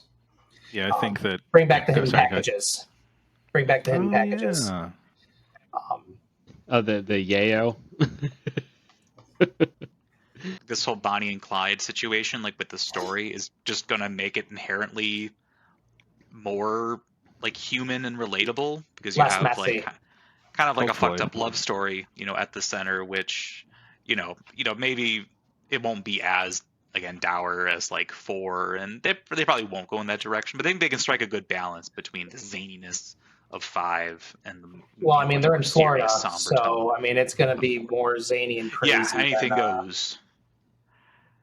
Florida. It was funny. I was I just left Florida for a little vacation right before the trailer was announced, and I remember watching it, and while we were like in town in Orlando, this like dude who looks just like the Florida Joker guy like comes up to me and Claire, and he's like, yo man, you know, I'm really down and out right now, and I could really use some help right now, so I'd like to sing you two a song. And I'm just like, oh, people really are like this down in Florida, and I'm just like, it made me kind of that element I'm really excited about, like seeing all like the weirdos and everything. I think and then he hit you up for $10. The point is they don't have to go too far. When I lived in Miami and I'd go to Miami Beach, I'm just hoping that they recreate like the drug-filled, dirty shit that's in Miami and the people there. Like I that's what I'm looking forward to. They showed Miami Beach being all happy and people, you know, running, jogging with their little dog, but I mean, they got to show the drugs, the nude, you know, everyone's naked down there. Even if it's not a nude beach, everyone's just flopping everything out and showing their shit. So people twerking on top. You know what I would like to see?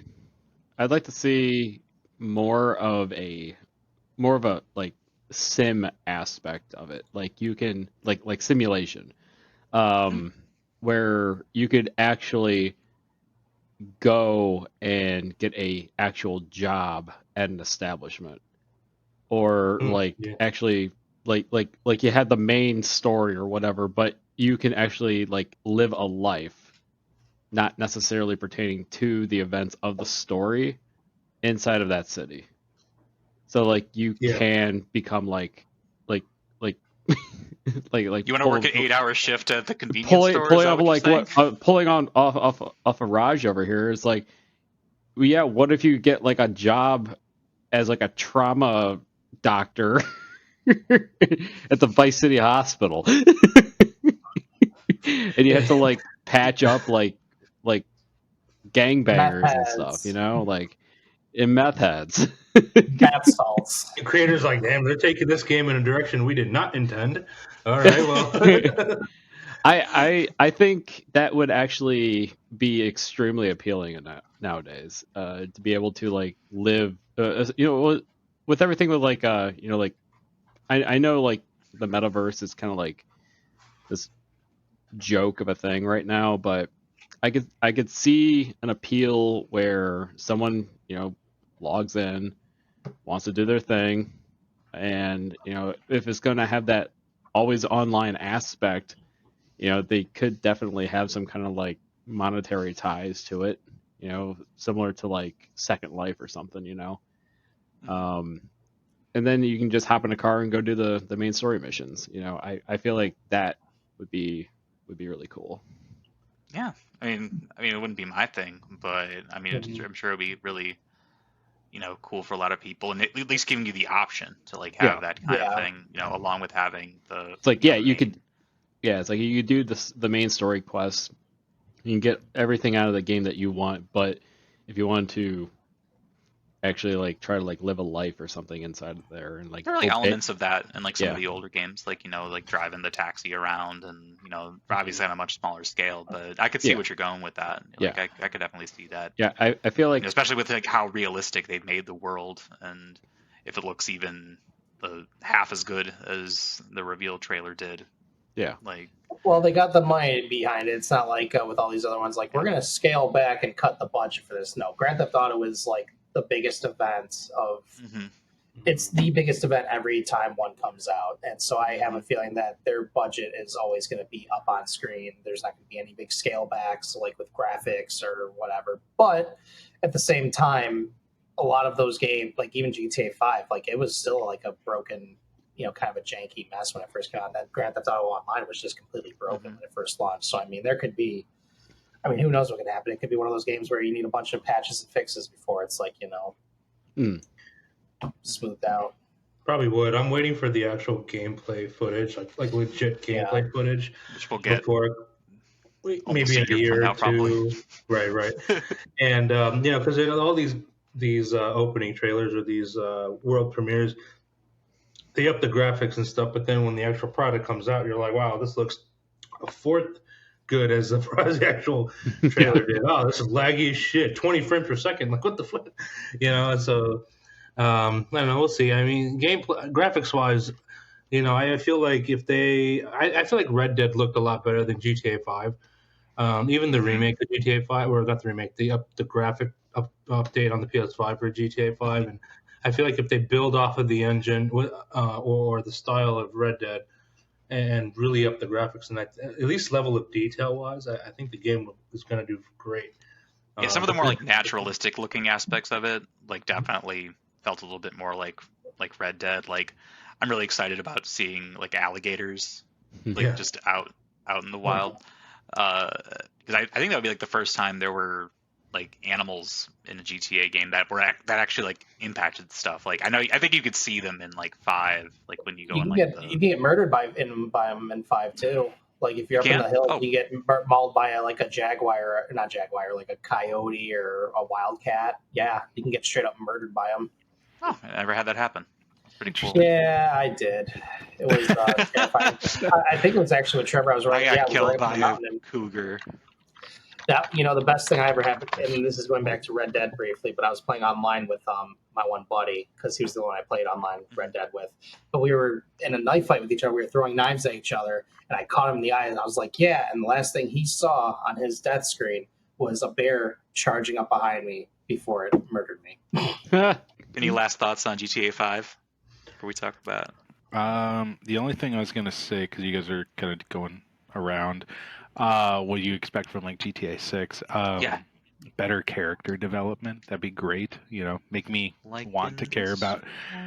Yeah, that one. Yes. Or other Rockstar games. Like with Red Dead 2, the first Red Dead as well. I think maybe with the whole you mentioned earlier, Delaney, the Bonnie and Clyde thing. It's like, you know, to me, I don't know why, but that for some reason I immediately thought of who's the main villain in 3? I can't remember. What's her name? Catalina. Catalina, yeah, like Claude and Catalina, like because they were kind of together for a while before that, and I don't know. I could see possibly like one of them, you know, betraying the other in some sort of way, and then you know you get to play as both of them or something like that. I thought but of calling Catalina too. Yeah, just better character development. That's all I want. It wouldn't take much. Just Yeah. The bar's really low, so yeah, just as long as there's like no over the top edgelord shit, like. Well, it's I don't Florida. think they Based on pull that Florida, off there's gonna in this be. day and age. Like there will be stuff that's like edgy and pushing the envelope, but not the same way it was in 5. It's like it's too much of a different world now. Like they couldn't get away with some of the stuff they did in 5. Like even if they didn't care, you know. Like I mean, shoot, this new day and age, I can't go around and say, well, I was gonna say, just bleep me out, Blake. Just put a bleep right there for jokes. I can do that. 121. Got it. 121. Now on to the most controversial of the. Well, is it the most controversial? I'd say so. I'd say it's the one. You know, I don't think people. I never hear people talk about. I will say though that it's definitely got the best character of the probably all the Grand Theft Autos. Well, most human. You're talking about Brucey, right? Yeah, bro. You want to do some steroids, Nico? Steroids? Shoot some steroids right into your dick.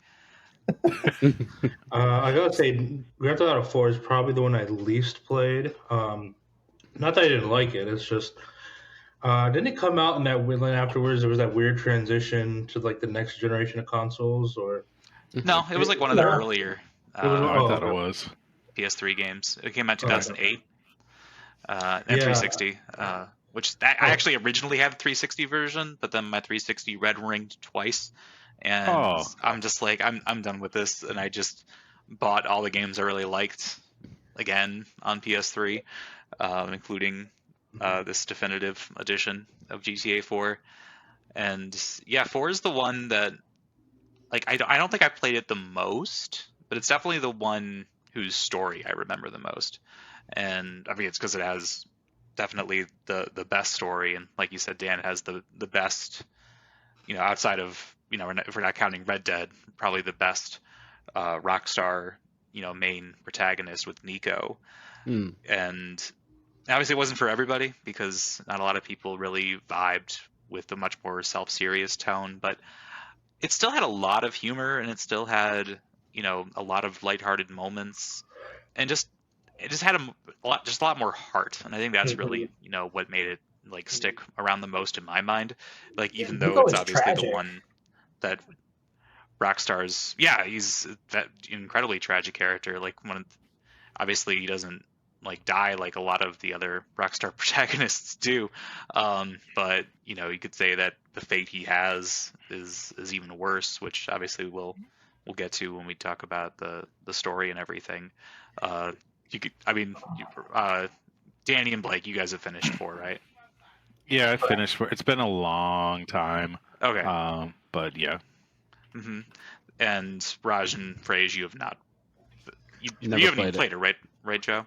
Okay. Never played it. I never finished it either. Obviously, the story with 4 is that you play as Eastern European immigrant who comes to the Liberty City, which is just, you know, New York City, and you know, basically, you know, he came over there under false pretenses because his cousin Roman tells him that he lives in like this like super nice place, and he has all these women on him all the time, and he's rich, and it turns out he lives in like a cockroach infested shithole apartment in Brooklyn or Bohan or whatever the fuck they call it, and taxi in it. And like the whole theme of the story is like the illusion of the American dream, and like how it can obviously, you know, warp into a nightmare. And with and with Nico, like how he just can't escape his past because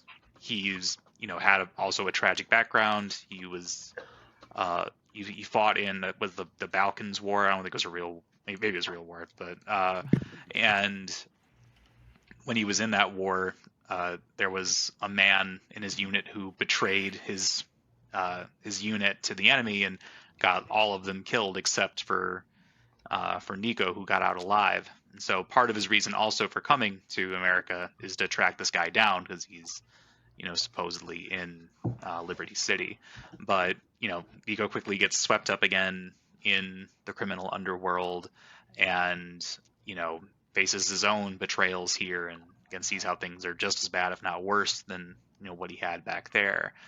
Like also while trying to go on his revenge mission, and obviously the way the story goes, it can't have a super happy ending, which we'll get to.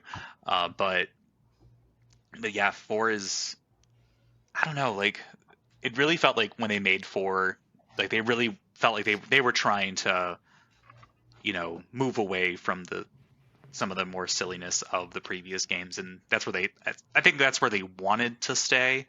But I mean, 4 still sold really well. I don't think it was a poor seller by any means, but they've never ported it to any other console. They've never even made a PS4 version of it, I think. Like the only way you can buy it basically nowadays, I think, is if you buy it on PC.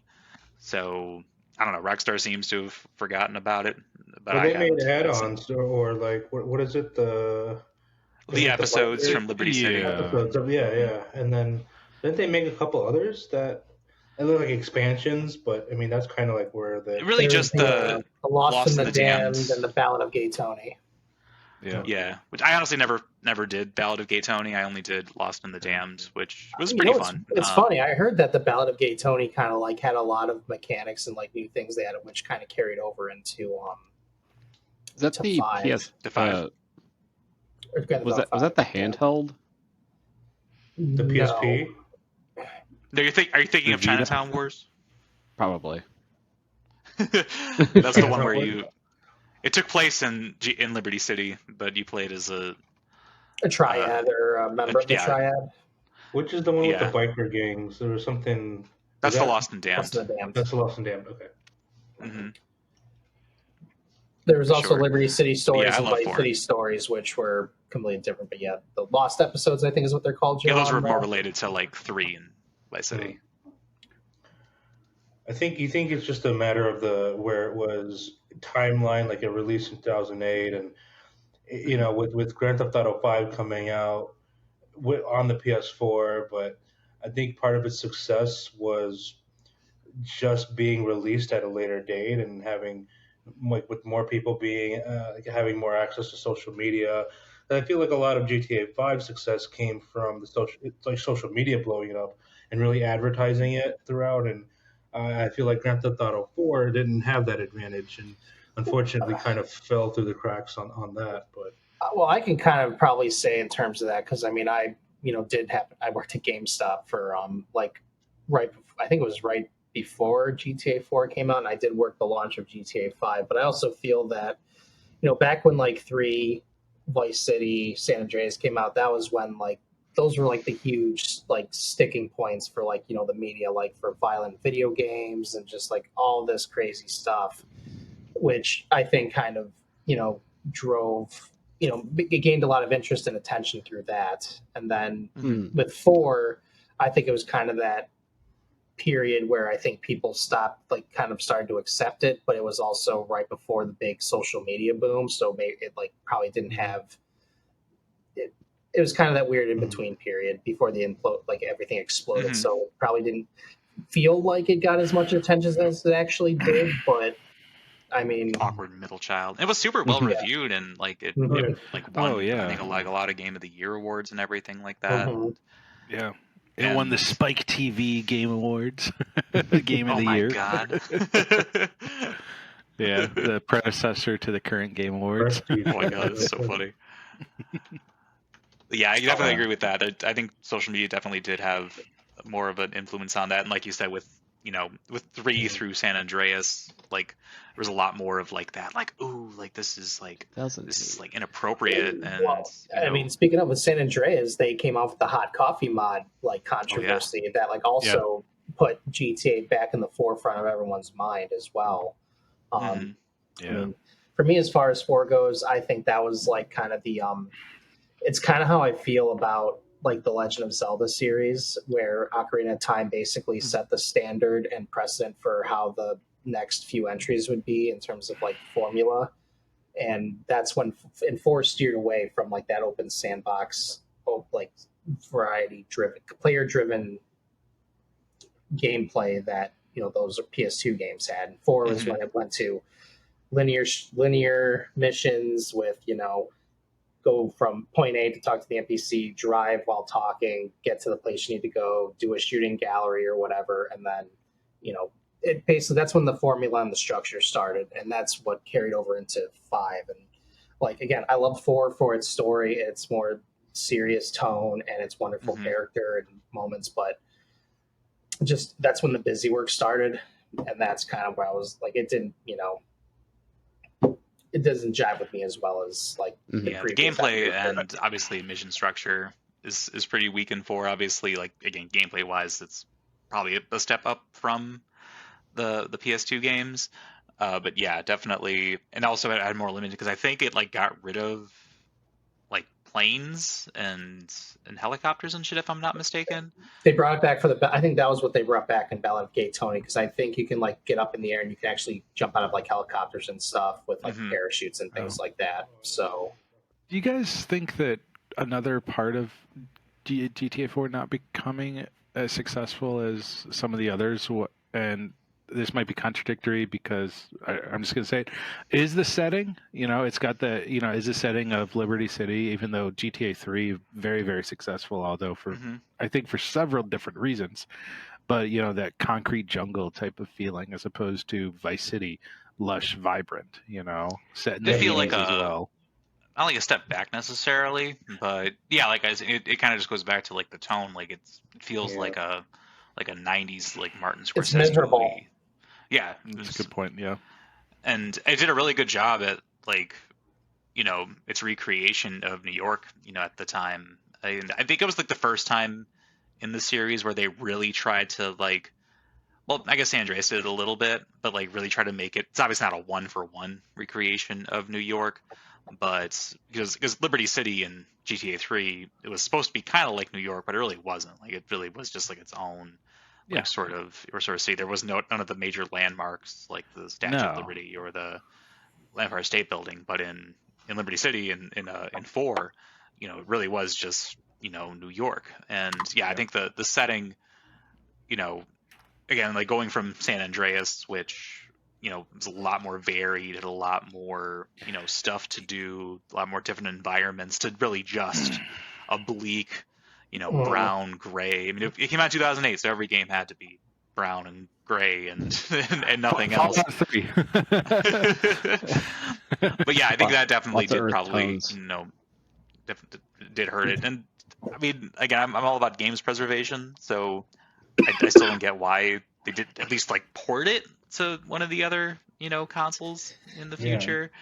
And also, like I have this original version, and something I also wanted to discuss, because again, the music in 4 is not as iconic as like San Andreas or especially Vice City, but it still did a little bit more to create the tone, because it has like a lot of songs in there, like 1979 by the Smashing Pumpkins, that I feel like really exemplify the longing and the the sadness that is at the core of this game.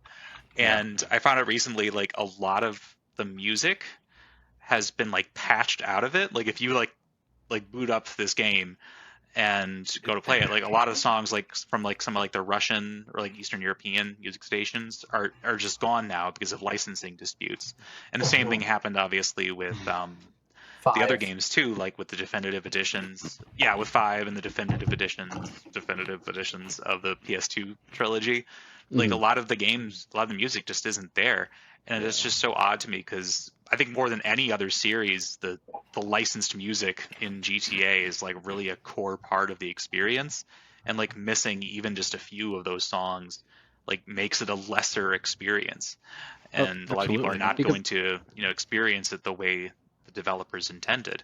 And one of you guys might know better than me, but like this doesn't happen with like any other form of media. Like I've never heard of a movie having a song patched out of it. Like there's never going to be a re-release of Reservoir Dogs without Stuck in the Middle with You playing, or going back to like Martin Scorsese, like any use Yeah. of Well, I Gimme think Shelter he has in any of his I movies. think that might have something to Right. do with like with movies and things like you have syndication and things like that. So maybe I don't know if like the people that put the brands in the movies, like they maybe get some small like royalty check or something for having their song or whatever in those movies. I'm not 100% certain how that all works, but I mean with a game, like there's no way to put that on syndication. It's purely interactive. It's for Yeah. that person who, once you buy the disc and that's it, or you buy the game, like you're gonna have it. And then if they patch it, obviously like a director's cut, for instance, like they're still gonna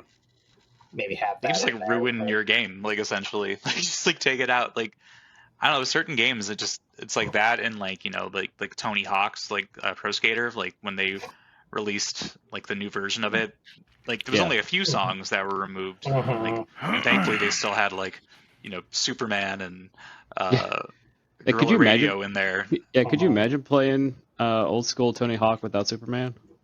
No, you can't. Can't. It's physically impossible. No. It No. comes And it's with the it. It's a same thing with package like deal. Yeah. like Vice City and like like Stepping Out or Or like or or any of the Michael Jackson songs. in the Michael Jackson Those aren't in there. songs. Yeah. They're not in the definitive edition anymore.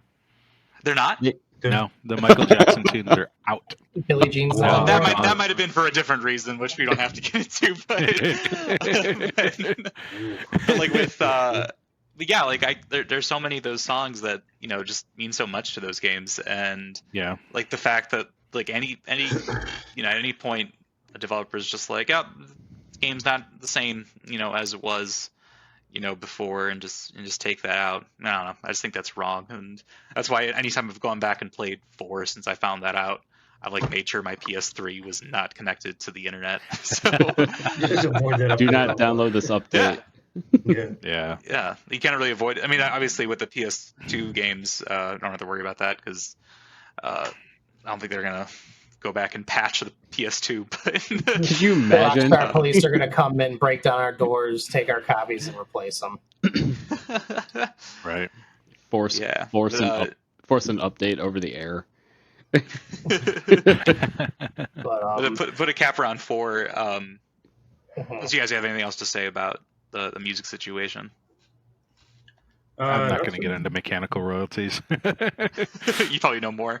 I could Yeah. talk about a lot of things with it, but I'm not going to. It's a long road to go down. Yeah, I imagine there's a lot Yeah. to it that I don't fucking know.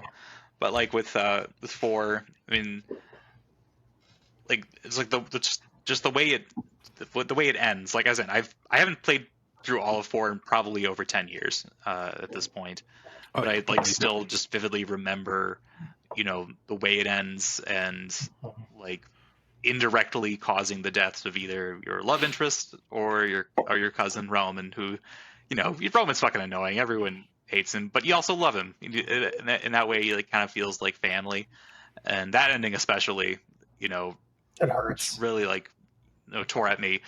And I know a lot of people complain that there's no like good ending of 4, but that wouldn't fit the tone of the game. It wouldn't have made sense for Nico to have a happy ending just because you made like the right decision at a certain point. So like it's trying to tell a sad fucked up story, and I think it really succeeds in that. And I think also like the villains too. Like again, haven't played the game in over 10 years, but I can tell you I remember Darko, the guy that you only see in one scene, who betrayed Nico's unit, who's just this, like pathetic wretch of a human. And then of course there's Dimitri, who you just want to like kill throughout the whole game. And obviously even I can't remember his name, Jerry. I can't remember who he was. Jimmy Peregrino, I think. Who isn't really that bad of a guy, throughout the game, but just like through happenstance becomes like the main villain at a certain point after he kills your love interest out of revenge. and just like all of them left just such a bigger impact on me than any character, from 5. And maybe it's nostalgia, but I mean, one game came out when I was 18, the other one came out when I was 23. It's like not that much of a big difference between that for me. So I don't know. I love 4. If you're able to, if you haven't played it before, if you're able to get a copy of it somehow, through legal methods, of course, I'd highly recommend seeking it out. The last thing I'll probably say is that, like, as far as Nico probably being like the best character that they've done like a Grand Theft Auto game in terms of like the super serious, like the couple of speeches and like the lines, like the more darker ones that Nico has, like I can still recall those like just perfectly in my head, like when they're happening, like where he's like war is when the young and stupid are tricked by the old and bitter into killing each other. Or when he's talking to I think her name's Elena, where he's talking about like when he was in the war, how he'd smuggled people, murdered people, like that stuff just like really stuck with me, like even more so than like any individual line from Grand Theft Auto 5, like unless it's like Trevor doing something shocking, like or whatever. I think it's more relatable. Or the memes, like the if you didn't have that yee ass haircut, nothing like sticks with you in that like emotional. No, it's not. Sense, nothing sticks with you emotionally in that game like it does in 4. For sure. Yeah, I don't know if we want to talk about them individually because there's not as much I feel to discuss like story wise or anything about this particular trilogy here, but at the same time, I think these are the ones that. Yeah, I feel Vice City. I want to talk about that first, only because I feel like now Vice City came out before San Andreas, right? Yeah, right. Yeah. I feel like Vice City was definitely more successful, obviously, than GTA 3, but really kind of kickstarted everyone's like interest in the Grand Theft Auto series. At least, I mean, we were in 7th grade, I think, when that game came out, or in 8th grade, and that was the talk. I mean, the PS2 was really, really thriving, and it was just even back then, not knowing what we have now, social media wise, or even the Game Awards, or whatever. Just I remember hearing about Vice City from like people that we went to school with, and I'm like, what the hell is this game? And I think I don't know, I didn't play too much of GTA 3 until I played Vice City. Then I went back and really beat GTA 3 and stuff. And I feel like, that, when you talk about games, people, your favorite games of all time, Vice City is up there for a lot of people. Yeah. I feel like just because it's what introduced them into the series. That was like almost like a lot of people's first, that or San Andreas was their first game into the series, and then they followed, even nowadays. But what do you guys feel about Vice City and everything, its legacy and all that? It's my favorite out of the series. I mean, I don't know. It's got its quirkiness for GTA that we know now, but it's still got some really, grounded things in it. Like the being able to purchase, different areas. Like the what is it? There's a movie theater, I think. There's a strip club. There's golf course, studio. Porn studio, golf course. Yeah, that sort of stuff. I remember like just essentially just grinding out missions and stuff like that. We're like, okay, I only got like 20,000 more to go until I can get the golf course or something like that.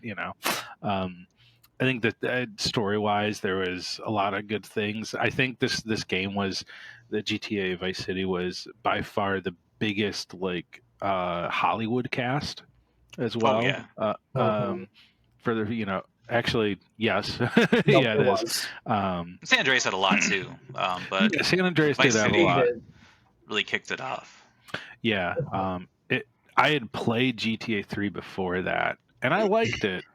But Vice City really, really pulled me in. I'll never forget. So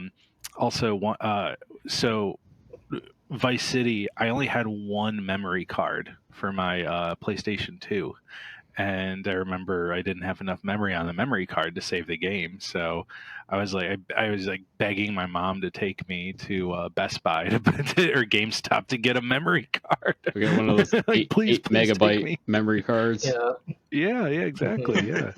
Yeah. So, and she was like, well, I don't know, just delete one of your older games or something like that, I'm like, no, you don't understand. so that was always fun. And the other elements of Vice City, I mean, being as a musician now and stuff like that, the licensed songs in there, even though I told you guys earlier, I'm like, yeah, I could go without some of them for a while. It's still iconic for the game. And there's a lot of good stuff in there. So, and who doesn't love like driving, sports cars as fast as you possibly can, and motorcycles as fast as you possibly can to get like extra money through jumps and stuff like that. So, Yeah. Listening to 80s pop music along the way. My favorite let thing. me listen to Hall & Oates while I'm driving down the beach. Yeah. Dancing like the NPCs in the club. Yeah. The dance. Yeah. My Oh, favorite thing in that game was What do you got? like a lot of people, I don't know if they did it or not, but like if you had the tank, you could flip the turret around and you can fire the turret backwards behind you. So not only do you kill cops behind you, Go but it makes you super drive fast. faster because of it. Yeah. Yeah. I love Vice City, Yeah, that and was it's cool. probably because I have I love the whole I like back, I think around that time when it came out, I think I actually watched Scarface for the first time, and I know that there's a lot of parts of this that kind of are basically like the mansion that you get in the game from Diaz is basically Montana's mansion. It involves cocaine, and there's like even shoot like out at the very end of the game. yeah, and there's even a motel you can go to, and you go to the bathroom. There's a bloody smear on the wall, and there's a chainsaw in the bathtub, just like in Scarface too. But I remember about that. There's just a lot of things I remember like about that game, like where weapon placements are, where some of the hidden packages are, like different landmarks and like the different NPCs, like everything was very memorable, and that like there was so much that they put in that game that's just very memorable. And it kind of took the base that 3 set up, which is the pure sandbox style, but they improved it with like a there's more of a narrative focus, I would say, especially because you now have a character that speaks. He's got very clear motivations. Well, I mean, I guess he had it in 3, but like there's more here. Even though Tommy Vercetti's a piece of shit, you can't help but root for him because like everything's against it. Like, just like in 3, everything's against him. He's getting backstabbed. He's got all these weird ass people that he's working with. It was just it's definitely my favorite of the bunch as well, just because the amount of there's so much personality. I think I mean, obviously you have Catalina that betrays Claude at the very beginning of GTA 3, so it's not really a betrayal to the audience, but obviously Vice City's the one that has the big betrayal with Lance, which was I mean, as a kid, like it seems so heartbreaking. But then, like as an adult, the whole time I'm playing the game, I'm just like, man, Lance just fucking sucks the whole goddamn time. All he does is complain. He's like calling. He's lying to you. He's like, Tommy, why don't you like me? Why do you hate me? Like, why don't you let me in? Well, thing is, like you're only with Lance for like 4 story missions before he turns on you. He turns at the very end of the game. Like, he's. Well, apparently he was also, if I remember correctly, he was like at the very beginning cutscene where you go to make that drug exchange and you get attacked and you run off without he's in the helicopter. Money. He's in the helicopter, yep.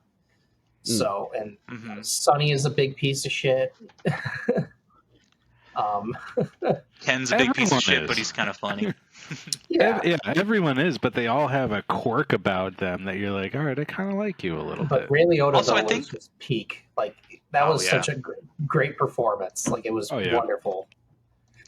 I also think that just like it's kind of weird, like to like use the older technology as like kind of an excuse. But like some of like the shitty behavior of like the characters in like the older games and like some of the more violent stuff, like you didn't feel as gross or bad like it does in 5, where like people just look like people. Like when you're in like a scene where like you're like cutting a guy with a chainsaw with PS2 graphics, it doesn't feel so bad. But then when you're like realistically torturing a guy as Trevor, it's just like it's just not as funny or endearing to me. Or if you accidentally kill a cat with a hammer. Yeah, I did that. Yeah, I on love Vice accident. City too. It's probably my favorite of. I mean, I go back and forth between it and San Andreas. Like, I think San Andreas, it's the one I like hold the most nostalgia for, even though it wasn't the first one I played. But I feel like it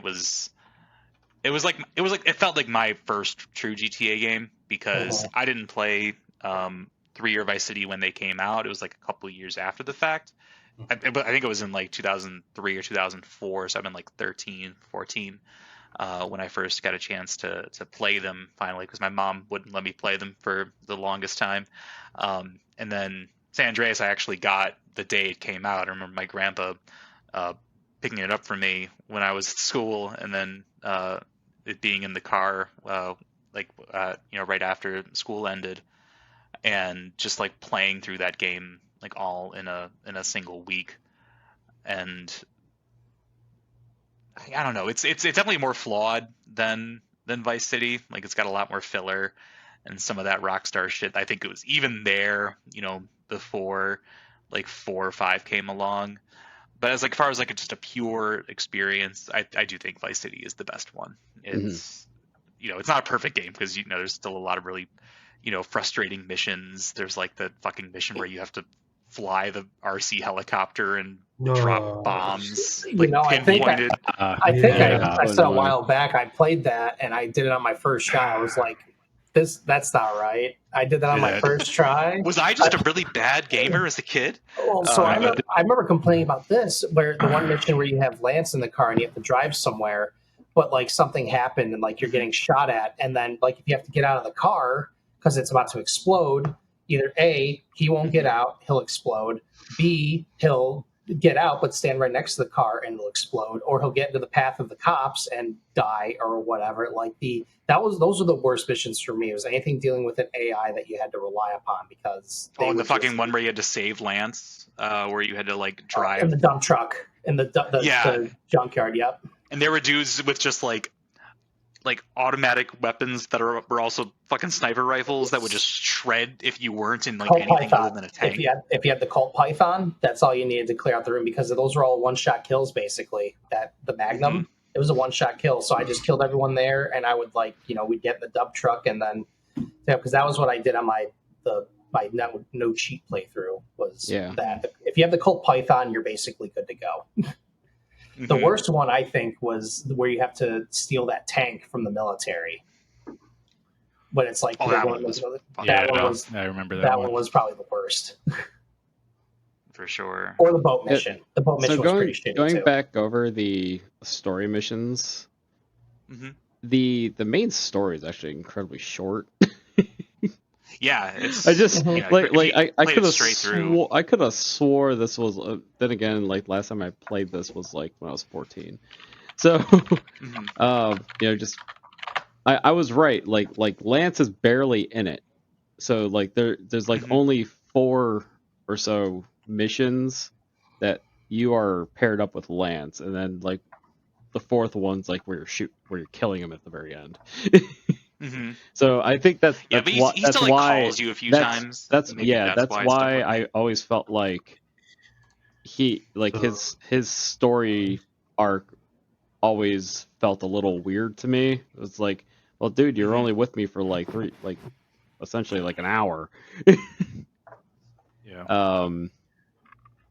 18 hours is not bad for a main story, though.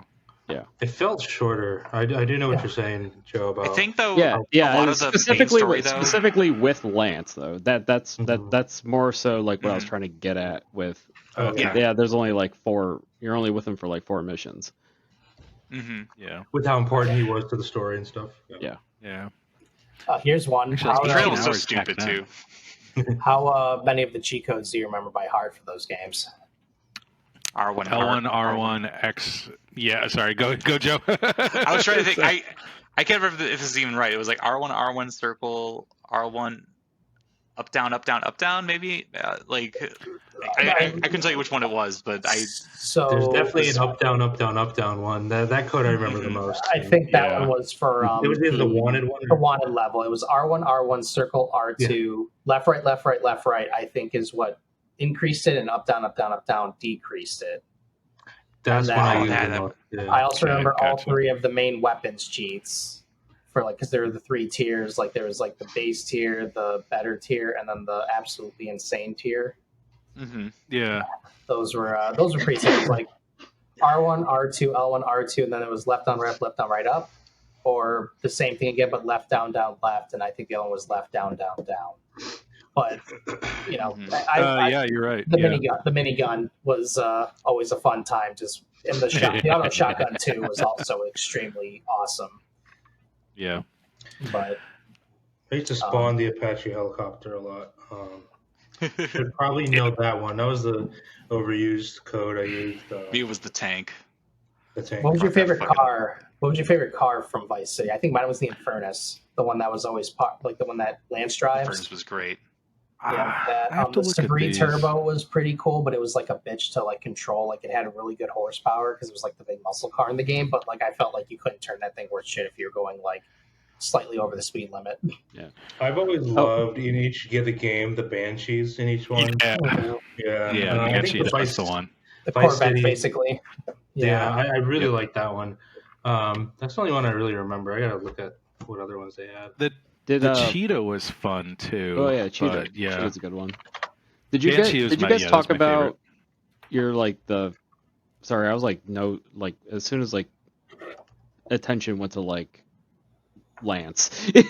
So, did you guys talk about what story missions you absolutely fucking hated? Oh yeah, we talked about like briefly, the fucking. RC helicopter, the And this, tank just by mission. city though, so we can get to like San Andreas because there's obviously a few from that game. Mhm. But yeah, Yeah. the one with had to save Lance, the fucking helicopter one, also the racer one where you had to race against The Wheelman. Hillary. Yeah, the Wheelman. Yeah, Like, I that was was- gonna bring that That up one. because I absolutely had to cheat. You have Because to. Yeah. I had to turn on that like low gravity thing so he like gets like messed up into the buildings. The flying car cheat was Great. the best. I couldn't. The flying car code was He excellent. would make literally 90-degree hairpin fucking turns, Yeah, let's see how you do that like when the straight freaking up road is made of Tron, just like gasoline. He's just going bing, bing, bing, bing, bing. Oh, I wonder how that forgot mission would about have that. worked with GTA 4's driving physics. oh my god. I love seeing those videos where people turn up like the speed or whatever, or like the collision to like 1,000%. Just seeing cars just like run everywhere and explode. Like those are some of my Yeah. favorite videos. Watching that. Mhm. Yeah. But yeah, the flying car code, and like the turning the car into like a boat, basically, so you could like go to the like the other island. Like you could basically sequence break kind of and go to the other island early on to like. I couldn't remember if you can do anything over there, but that was fun. And 3 was even funner. It was way better because it was a city, so like trying to like fly a car in between the buildings was just a total shit show. So you just Mhm. constantly Yeah. just crash and fall and whatever. But anyway, yeah, Vice City definitely probably my most fondest memories are with that game, and It also probably nailed my the favorite. atmosphere better than I think any other game. I mean, obviously had Yeah. the advantage of it being, 80s Florida and, Yeah. having that already distinct, sort of identity. Or Culture. Yeah, it's got and that- San Andreas, I think, is again close second, both in atmosphere, Yeah. music, and everything like that. But I- yeah, Vice City was just. Go ahead, Joe. I remember this was definitely a game I had to hide from my grandma when I was living there. I had to get like really creative on like when I could play it, because I absolutely was not allowed to have this game because of the news reports Right. about Grand Theft Auto at the time. So I don't even know how I got my hands on a copy. I think like I don't know if my grandpa bought it for me or if my mom did, and it was just like something that like she forgot about and then ended up having to take it away from me. It was that whole summer I was like on pins and needles every day. I think that's probably why I remember this game so well, because it was like I have to play this. Mhm. But if I get caught, I am dead. I am fucking grounded for the rest of the summer. One eye at the Yeah. screen, one eye just looking at the window door, like, Yeah. don't. Just like cover up your TV with a blanket, just so you under the blanket with the TV Yeah. playing right in front of it. Oh no. Yeah, just like you just had to be like really Um, quiet and like had the volume on 1. Jesus. That's what a headset would have really come into handy back then. You just do like this. Well, there have was the no one ear headset back open. then. No, I know. But if we had them back then, like that, I guess maybe 360 had it, but well, hmm it doesn't matter. Yeah. Not like these, not like the ones we have now, is what I'm trying to say. Yeah. Oh my god. Yeah, so do we want to go to? Because we're talking about this one now, or Yeah, let's Let's do move on San to- Let's do Andreas. Let's talk about Since we San totally Andreas. skipped over it. I want to say, I will say San Andreas. I remember the chemistry between the main characters. I think was definitely one of the most memorable out of all the series. 100%. Big Shit, Joe, here we go CJ, yeah. Rolling Heights, ball of this country. Even like the phrases and everything, I still remember to this day. And like we used to quote all the time, like growing up. Remember? And like yeah, we'd always be like, worst place in the world. yeah, oh shit, here we go again. And Oh like shit. I definitely a lot of good iconic moments, and I think they introduced some new elements like working out. You can work out, build a body, or if you keep eating and don't do anything, the character gets fat, stamina's low. I thought those were kind of cool elements that they just kind of tossed in They there. started and adding some never RPG did elements again. that were really great. Yeah. Yeah. Yeah, Yeah. Yeah, definitely. because they never did that with 5 or 4, right? Like you couldn't No, I don't become think- fat There if you was go. well, you couldn't do that, but you can like increase like your driving, like your skills, like driving and shooting and. Oh aiming yeah, and yeah. That was the game that but- introduced swimming, right? Yeah. Yes. Yes. And Not that they did jetpack. too much with it, but it was still there, and that was cool because it was kind of Yeah. weird that it was like you're playing as like I mean, obviously, when you would drive, into the water, and that would just, be the end of it. So it was Yeah. pretty awesome in San Andreas, to be able to get out of the car and continue the mission from there. Mhm. Yeah. Because Was Was this the humans first can game where swim. you could air dive or like go out, just Mhm. repair a plane and then just like Oh yeah, fucking you could like free fall parachute. to your death. They had a jetpack in the game too. Oh yeah, yeah. escape from Yeah. like the Area 51 sort of area of it. Mhm.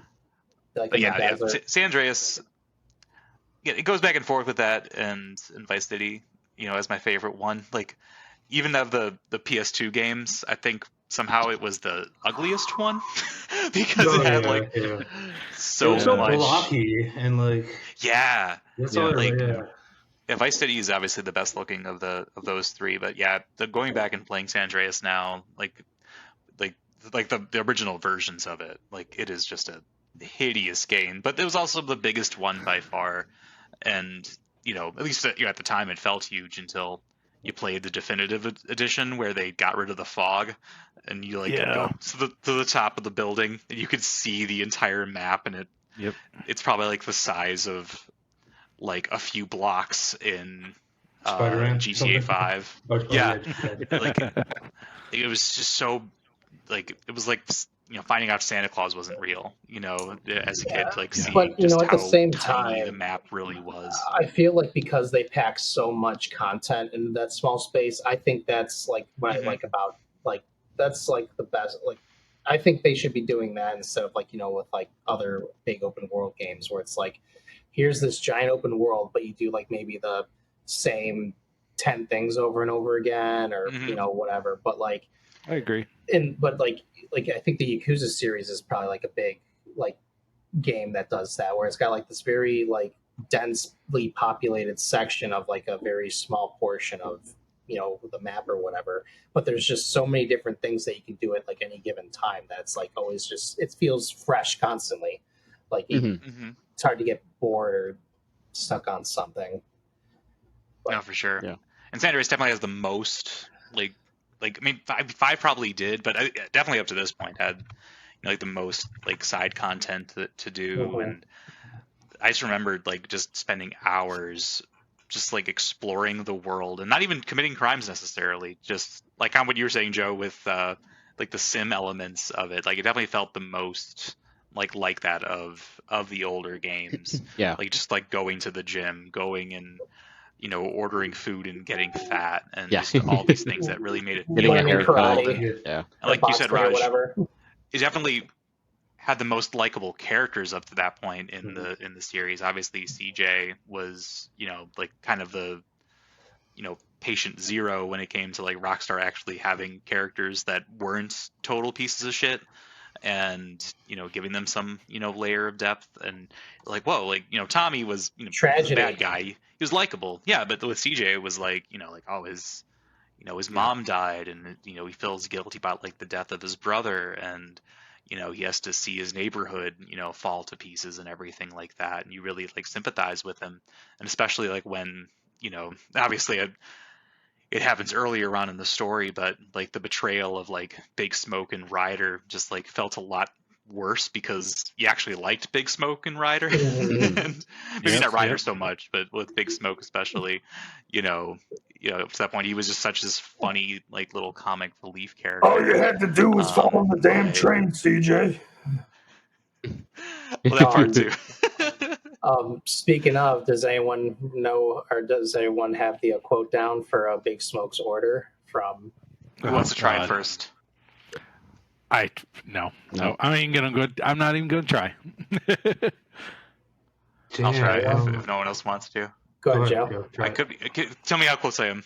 You fact I'll have check two this. number 9s, a number 9 large, a number 7, a number 6 with extra dip, Uh-huh. 2 number 45s, 1 with cheese, and a large soda. Dude, Like, you yeah, were that's almost one spot item. on. You basically flipped the number 6 and the number 7. Oh, you said 7? Then you got it then, yeah. Oh, okay. Yeah. I read that But yeah, wrong. that I was had to basically Google that up. perfect, though. Nice. That's so fun. Great job. And I didn't was someone- thinking about like Go ahead. why these games like are stick with us so much. And the GTA San Andreas came out October 26, 2004. We were freshmen. We had Yes. Yeah. all the time in the world to play these games. That's so true. So Yes, we did. So it's like And we between did. San Andreas and to a large extent, Vice City. That's probably why it sticks out in our heads, because that was like our game back then. Mm-hmm. Yeah. Yeah. GTA 4 didn't come out until like close to graduation, and like at that time, like our I had entire Metal worlds Gear. were I didn't give a shit our about entire Grand Theft worlds Auto. were changing. Yes. Sorry, Danny, what'd you say? I agree with that. Like, nostalgia definitely plays a huge factor, Yeah. and we don't Yeah. have to talk too much about 3 because we're already way over time Oh, and no. everything. 3, But all def- these games. Yeah, 3 definitely nostalgia there. I mean, Yeah. that was 3 the was the very peak. first Grand Theft Auto game I ever played. Yeah. And I Yeah, remember me I bought too. it for Same. PC, and You're like, what the fuck is and this?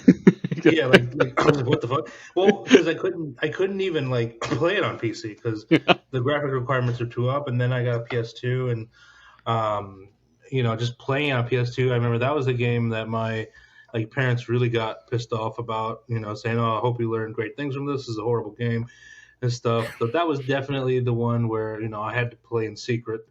Playing late at night and stuff. But What can you do? What are you doing definitely with the hooker? nostalgia. Okay, what are you doing there? I'm like, oh no, it's just a You lot get a of little- romance. yeah, It's a I'm romance getting my game. money back. Yeah. So Oh, did you guys ever do that like that infinite health glitch where like you would go get a hooker and then drive into a garage but park where the hooker couldn't get out after the deed was done? No. You could say Infinite sex, wealth. Joe. Yeah. you talking about real life or in the game? Every time I do it, like my Yes. health bar above my head right here. Like, can you not see this? Like, no, like you go pick up a hooker and then you drive to a garage and then you park really close to the wall so the passenger door can't open. And you can basically just trap her inside the car, and and then when you get out, you can just leave. And so like when the garage closes, like she's in there, and if you ever need to go like get your health back, you just go right back, right back into the car. Jesus. I didn't hear about that one. I heard about like an infinite wealth one, or I think it was something with like a hooker where some glitch where you can keep killing her over and over, and she keeps dropping money even though you didn't pay her anymore. And Huh? one of those. I don't know. I didn't know about the health thing. That seemed pretty. It seemed like funny. I found a video of it. But yeah, for me, I don't remember that at all. Yeah, Grand Theft Auto 3, I just remember, it's basically the game that brought, it made open world games mainstream for the most part. Yes, like you had RPGs probably the most and stuff, but influential that's- game Yes, Yep. in history. last 25 years. And then as far as bugs go, I remember the flying card cheat, just flying around the city and just crashing and trying to get to the other island because you couldn't because the bridge was blocked off. So it's like, well, fuck that, I'll just fly over it. But I remember there was a glitch or a bug where you can basically do something with the shotgun to turn into like this rapid fire auto shotgun of death, where it just like you can blow up cars like in just like one little clip, basically, like immediately because of how fast you can fire it.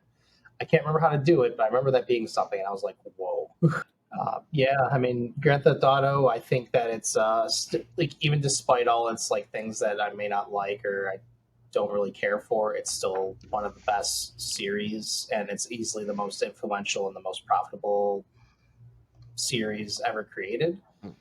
It's mainly because of 5 is probably one of the biggest reasons, but I really hope that with 6 they gotta go back to formula a little bit. They make it a little more player driven, like all the content in the game, make it player driven just missions and side activities, etc. And I'll be getting it, obviously, no matter what, but Everyone's gonna get it. Oh yeah, I'm gonna hope get for the it. best. Hope for the best. People who aren't even gonna play it are gonna buy it. Yep. It's the only way to explain the fucking sales numbers of 5. Really, Take Two yeah. bought a bunch for themselves. You think the servers for 5 are still going to keep going, and they're going to try and like milk more of 5 when 6 comes out? 100%. Yeah, I think so. Well then. Yeah. All right. Boys, it was wonderful seeing all your beautiful faces. All right, guys, I'm gonna peace All out right. here. So Yeah, Good seeing you Talking guys. to anyone, take care. Thank you for anyone who's been watching this, and hope you have a great holiday. Yes. Yeah. You too. Bye, everyone. Bye. Guys.